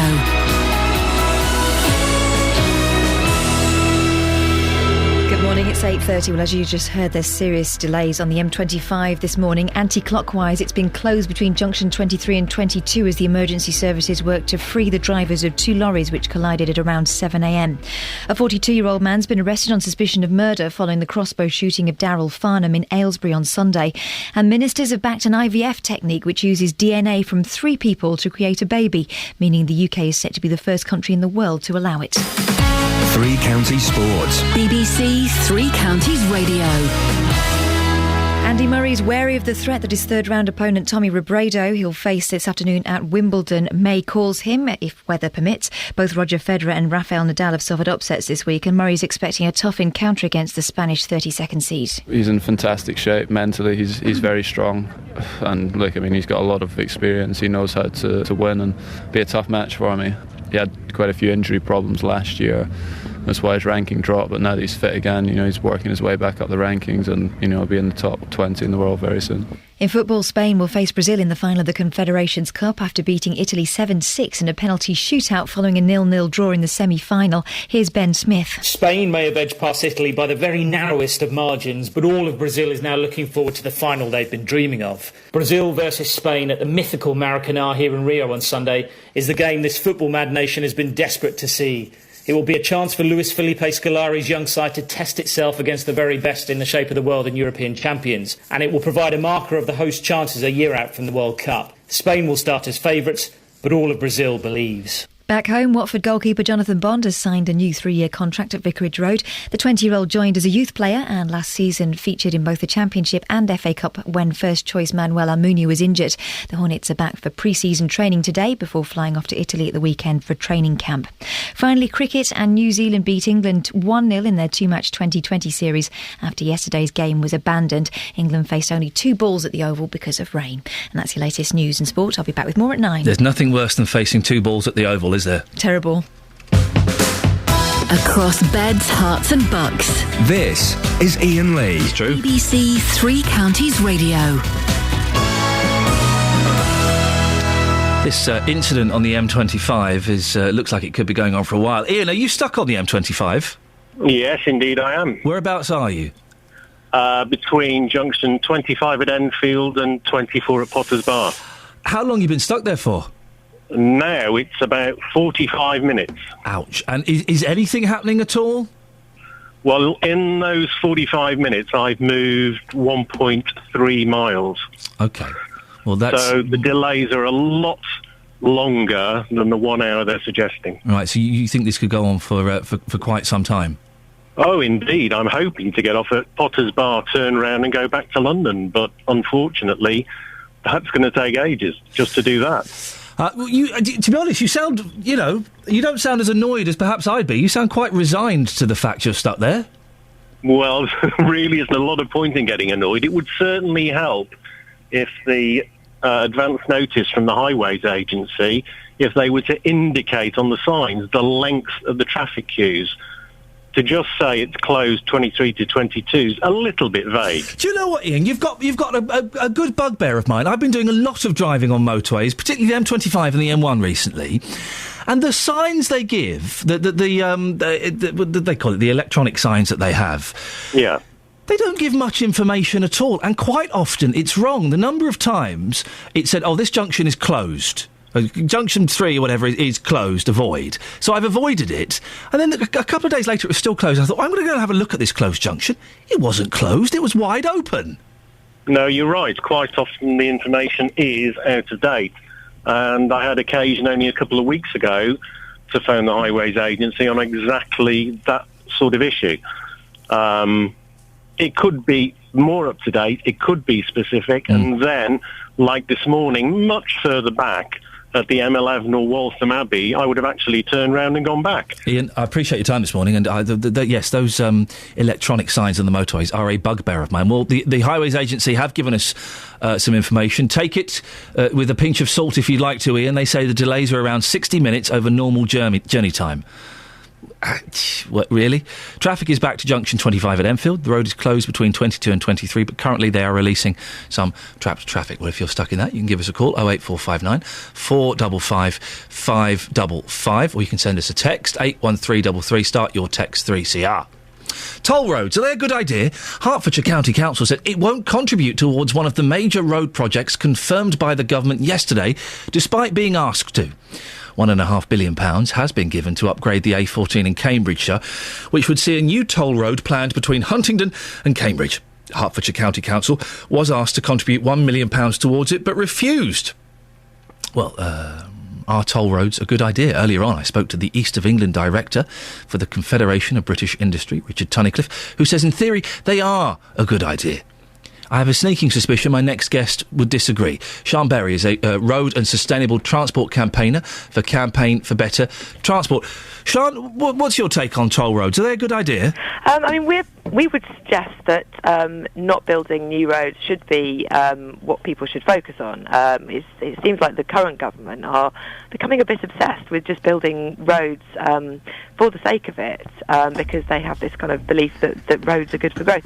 Certainly on the A14 is what's being talked about as the next toll road. And when there was an A14 challenge a year ago, we put in a very, very detailed response suggesting all kinds of other ways that you could reduce the congestion on the current A14 that wouldn't involve spending £1.5 billion on an enormous bypass. And I can understand why. Cambridge City Council have also refused to contribute to the new road, and I can understand why they would, because I don't think it's a good use of money to go right through the countryside with a very expensive new road when there are other options like new rail lines, putting some of the HGV traffic onto rail freight, local buses. If you look at the A14, Cambridge and Huntingdon are the hotspots, and those are the urban centres where local traffic is joining the road alongside the long-distance traffic and causing the congestion. And the easiest way to tackle that is not to widen the road at great expense. It's to try and get some of the local traffic to use other modes and other routes. But people aren't going to travel. People aren't going to do that, Sian, are they? If you drive to work, you're going to drive to work. You're not going to get the bus because it won't take you exactly where you want to go. You're not going to get the train. People like to be able to go from door to door, don't they?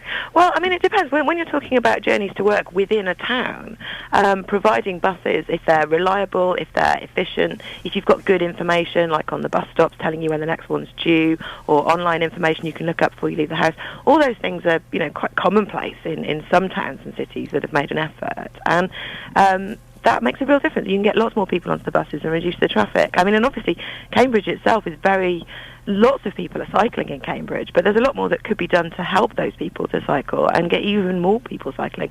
Cambridge is good for cycling, but it's nowhere near as good as somewhere like Holland or Copenhagen, where something like half of people cycle to work, and they don't have traffic congestion problems or, quite the same air quality problems that we get in the UK. But you talk about cycling to work, and of course there are the good arguments for that. But if you live too far away, or the weather's unreliable, or, you're not going to get everyone riding a bike to work, are you? It's just not practical. Giving people different choices. I mean, a lot of people in the cars would prefer to have another option. I mean, on the bus, if your bus is reliable and good, it's much better to be sitting on the bus because you can check your phone, you can make a phone call, you can read. But people don't like it. People don't like buses, Sean. People like to be in their car, in control of their environment. When buses are good, people use them quite happily. I mean, in London, everybody uses the bus. It's not just people who can't afford the car. We wouldn't get in. Not everybody uses a bus. I lived in London. Loads of people still drive, despite the congestion charge and the parking. It's not just like people from all walks of life use the bus to get to work in London because it's often the best and cheapest and quickest way. And this is. Other cities and other towns could easily maintain high levels of bus service, much less expensive than £1.5 billion. I mean, this is the point. Building roads is very expensive, and they're asking the drivers to pay tolls to get on them, and that causes problems of its own. The study on the A14 showed that at a toll of just £2, the road would cause more problems than it solved by generating traffic and then distributing that traffic onto the already clogged other local roads. Just go back to one final tangent. The buses in London don't work during rush hour. That system fails completely. No, we've got completely rush hour. The number of times I have been left waiting at a bus stop as 4 or 5 buses go past because they're full. I mean, that can happen, especially with tube. It happens every day. Down. But on the whole, buses in London are very well used. Sean, we have to leave it there.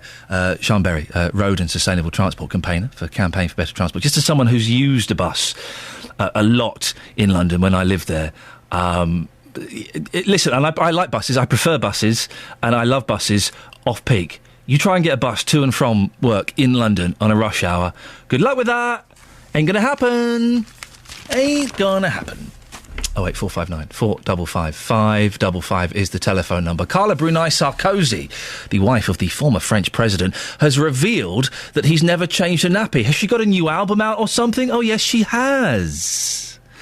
She says he's a Latin man and they don't tend to change nappies. They don't do it on the continent at all. It is frowned upon. But do real men change nappies? Justin Dealey has been out on...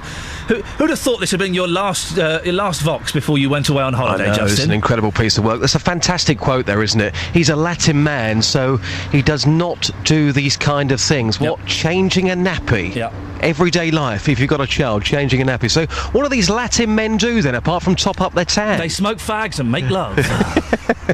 And sing cheesy love songs. Well, I've been finding out this morning, Ian, if real men do change nappies, and this is what happens. Well, madam, you're here with your grandchildren this morning. What do you think about men who refuse to change their children's nappies? Well, if they helped make the baby, then they should help change their baby's bums. And what about any man who says, well, at the end of the day, I'm a man, and us men, we don't do things like that? He's not a man. He's not a man, he's a boy. He's not grown up yet. Even your grandchildren agree, don't they? Yes, they do. So how many children have you got? He's got one child. He's got the one child. Now, going back to those nappy days, those messy nappy days, did you help change your child's nappy? I did, yeah. I mean, any man who says, I'm not doing that, do you think they're completely outdated in the year 2013? Yeah, they need to man up and get on with it, basically. And did you have a method to your madness? Did you have a certain trick of changing the nappy in the end? Lift the legs, shove it under and do it up quickly. Dave, you've got a child. Your child's now 4 years old, but we're talking nappies this morning. Did you ever help to change your child's nappy? I've done most of it. So what do you think about these guys who say, no, it's not for men to do that? Lazy. Yeah? Yeah, real lazy. It's a shared job. Veronica, who's this today?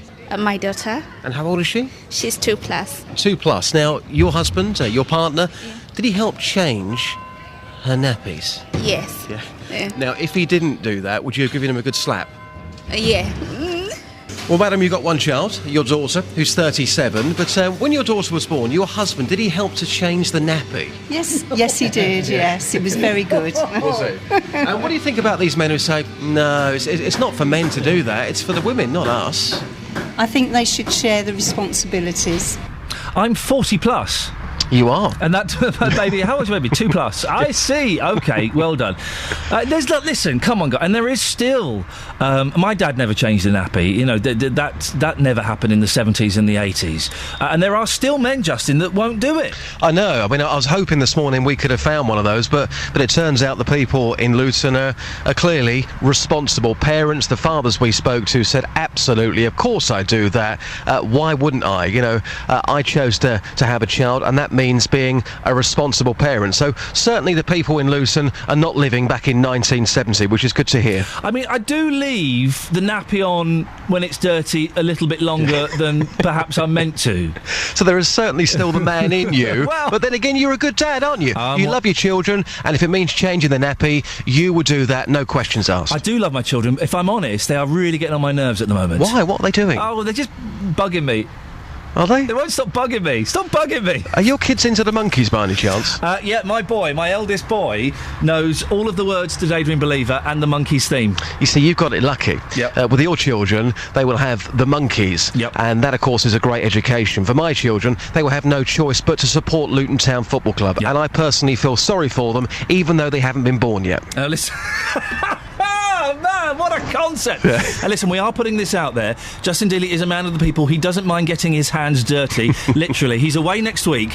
The week after, we are looking for a baby, the nappy of which Justin can change. You still up for that, Justin? I'm up for it, but I'm not sure if the parents will be. They're probably standing there shaking. They may have their husband saying, go on, phone Iain Lee. Get Justin to change the nappy.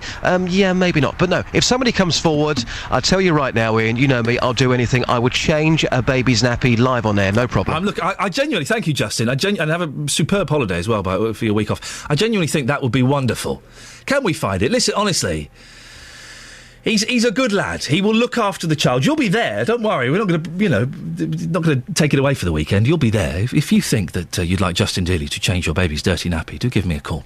08459 455 555. You can also send me an email. You might want to think about it. Iain.lee, IAIN.LEE @bbc.co.uk. That's the same email to contact me about any of the stories we're talking about. Also, if you have a story that you think we should be talking about on this show, do get in touch. Iain.lee @bbc.co.uk. Coming up after the news and weather, we're going to have a little bit of Friday music. Again, if you're a musical act and you want to come in, send me an email and we may have you in the studio. Right, 8:46, travel news, Adam Glynn. Travel news for beds, cards and bugs. BBC Three Counties Radio. Lots of problems on the roads this morning. The M25 anti-clockwise is closed after a serious accident with two lorries involved between the A1M at junction 23 and junction 22 for London, Coney and St Albans. It is slow all the way back to Waltham Abbey with delays of at least 2 hours. It's been shut off since 7:25 this morning. 2 miles of trapped traffic. It's being released now in lane 4, but there are long delays in the area and along the diversion route, which is taking you via the hollow square symbol on the road signs, via the A1M, the A414, the A1081 and the B556. All of those looking really busy. The M25 clockwise, there's a lane closed off after an accident between Chorleywood and Watford, junction 18 and 19, and traffic there was held for a time, but now it's just one lane closed off, the inside lane. We've got issues along Broad Lane in Beaconsfield. It remains closed following a serious accident at the A40 with the police and ambulance on the scene there. We have just had a call from James about the A421 westbound on the bridge over the M1 at junction 13. There has been a 3-car accident blocking one lane and it's causing queues, and lots of people heading off towards Silverstone for the British Grand Prix this weekend, and that means delays near to Milton Keynes and up towards Silverstone. So the A508 is looking quite busy at the junction with the A5 around Old Stratford and Milton Keynes. We've got disruption on the trains as well. Issues for Virgin and for London Midland heading to and from London Euston after a person was hit by a train at Rugby this morning. Delays of at least an hour, possibly an hour and a quarter, and cancellations as well. It's affecting the departure boards through the three counties most as you go through Milton Keynes. Adam Glynn, BBC Three Counties Radio. Thank you, Adam. Right, 8:47, it's Friday the 28th of June. These are your headlines on BBC Three Counties Radio. Motorists face over an hour's worth of tailbacks on the M25 clockwise this morning. Been closed between junctions 23 and 22 following a collision.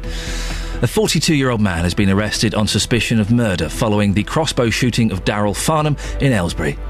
In sport, the British number one, Laura Robson, is first up on Wimbledon's centre court today at 1pm. Andy Murray's on third against Spain's Tommy Robredo. Coming up, Musical Friday. You'd like to get a little bit of music in the studio. We've got something very special for you before 9. But first of all, let's get the weather with Sarah Thornton. Beds, Hearts and Bucks weather. BBC Three Counties Radio. Thanks very much. Hello again. Yes, we started this morning with some damp and drizzly weather around, and now we've got a main band of rain moving into the 3 counties. It is with us now, and it'll be with us for quite a good deal of this day, actually. We'll continue with rain for the next few hours. We might see some thinning and breaking of it later this afternoon before a little bit more comes on. I think cater for rain really right the way through until this evening. Top temperature of 17 or 18 Celsius. Once it clears out the way, though, through the night tonight, looking at a nice weekend right across Beds, Hearts and Bucks. We'll start with cloud in the morning, but we'll see the cloud thinning and breaking with some sunny spells coming through, and a top temperature tomorrow of 19 or 20 Celsius. On Sunday, we could do even better than that, given some prolonged spells of sunshine in the afternoon. Where we see that, we'll see temperatures comfortably into the low 20s Celsius. We could get even a bit more than that if we do get some longer spells of sunshine. So 23, 24, maybe with some sunshine, 25 Celsius for Sunday, and staying settled for the start of next week. Ian, let me just tell you before I go that, because you've been talking about parenting, on the BBC News website, on Yes. the magazine section, Yes. there's an article entitled 10 Most Irritating Types of Advice for New Parents. Yes. And it's an example to us all, really, about it is. what we should be doing. Yes. Have you got kids, Sarah? I do, Do they get on your nerves sometimes? Mine are really bugging me at the moment. 70,000 different parenting books on sale. There'll be one of them will explain what to do when your kids are getting on your nerves. I'll go and have a look. Imagine. Sarah, thank you very much indeed.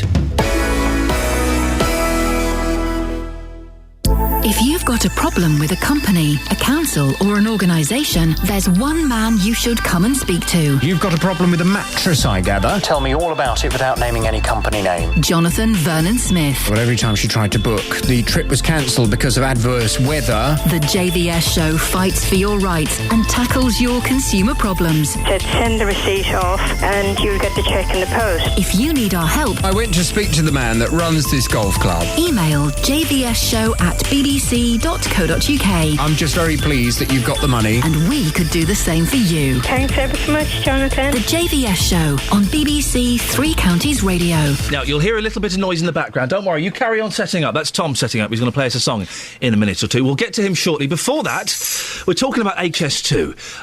There's a glimmer of hope when it comes to compensation. The Transport Secretary, Patrick McLaughlin, said he was considering a range of compensation options for people affected, including a property bond, which would mean an agreement to pay a homeowner the same sum for their property as if the rail line were not being built.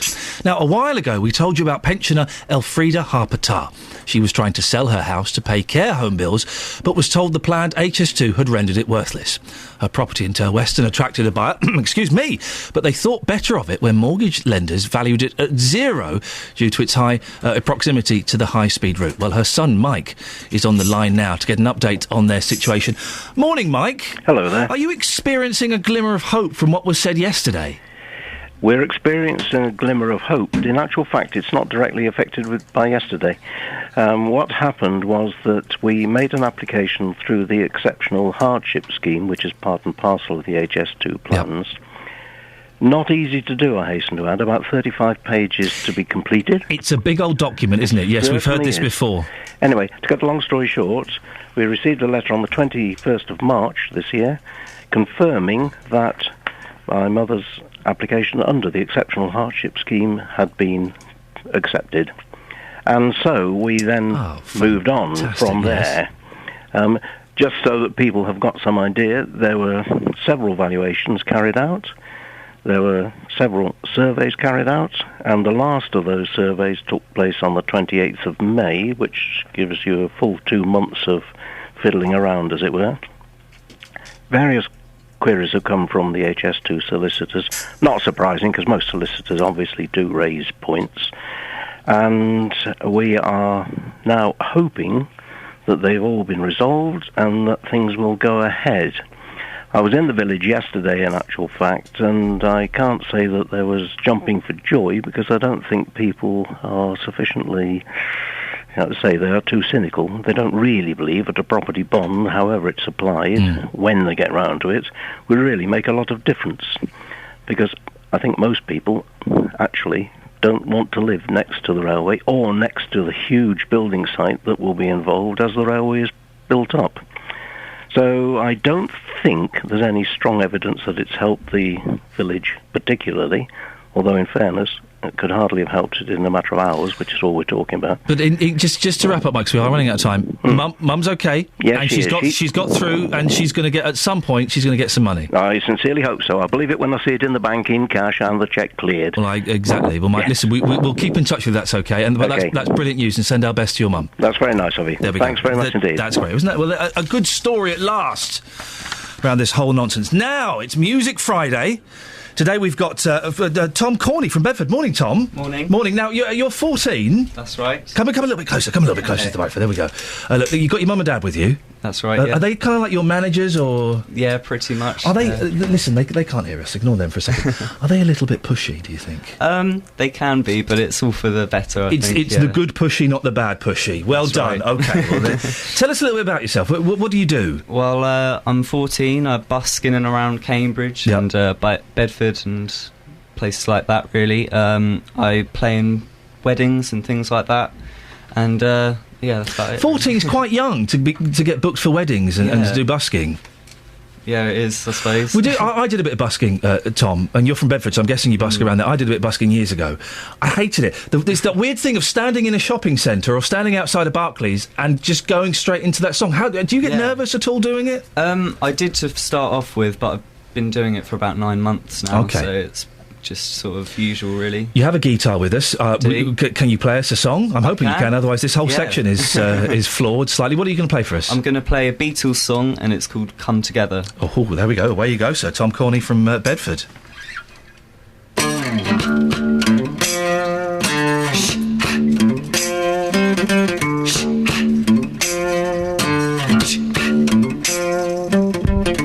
Yeah, come on, flat top, become moving on slowly. He got choo-choo and body one. Holy roller, he got head down to his knees.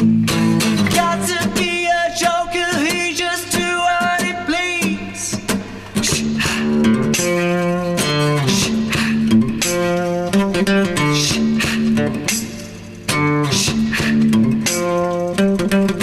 He wear no shoe shine, he got touch and football, he want monkey finger, he shoot cow, he say, I know you, and you know me.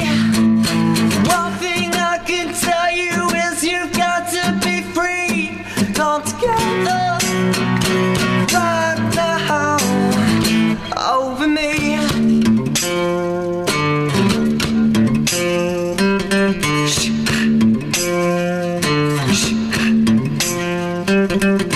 He bad production, he got wow, he's gone through the one. Spinal Becky, he won. Holy roller, he got feet down below his knees. Hold you in his arms, yeah, you could feel his disease. Come together, right now, over me. Yeah.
Fantastic. Listen, Thank we're you very almost out of much. time. Yeah. I've got a spot. You're doing the percussion with your feet there. That's right. Yeah, it's just me. Handy little thing. Listen, have you got YouTube, Twitter? Give us some I've plugs. got, Tom Corney, Korni. That's on Facebook and Twitter. I've also got a YouTube, so you can look at all my latest videos and stuff. Quick, Dad, your Dad's trying to get you to say something. Go on, Dad. Done the monkeys. I know we haven't got time for the monkeys. Oh, no. I know we haven't got time. Listen, Tom, that was awesome. Thank you so much for coming in. Thank you very much. I really appreciate your time. Thank you very much, Mum and Dad. Travel news for beds, cards and bugs. BBC Three Counties Radio. Problems, of course, on the M25. Anti-clockwise, the road is closed off. An accident with 2 lorries involved between the A1M at junction 23 and London Coney at junction 22. The congestion all the way back to Waltham Abbey. Delays of nearly 2 hours. The traffic is just being released now in lane 4 of the motorway. Long delays on the diversion route, which takes you via the A1M, A414, A1081 and B556, following the hollow square symbol on the road signs. Clockwise, there are 2 lanes closed. An accident between Chorleywood and Watford. That's slowed back to the M40. They've had to shut off lanes 1 and 2, and it's looking really slow. Broad Lane in Beaconsfield closed off because of a serious accident at the A40. The vehicle's awaiting recovery. Lots of people heading off towards Silverstone for the British Grand Prix this weekend, so lots of extra traffic near to Milton Keynes. A508 and A422 looking busy. Disruption for the trains, London, Midland and Virgin trains between Euston and Stoke-on-Trent and Birmingham New Street after a person was hit by a train earlier this morning. You've got cancellations and delays of over an hour. Adam Glynn, BBC Three Counties Radio. Tom, you got 5 seconds. Give us your Twitter again. Okay, Tom Corney, it's Korni. Excellent stuff. Yeah. I'll be back on Monday. On FM, AM, online and digital radio. This is BBC Three Counties Radio. Thank you, Iain. Good morning. Welcome to the JBS show.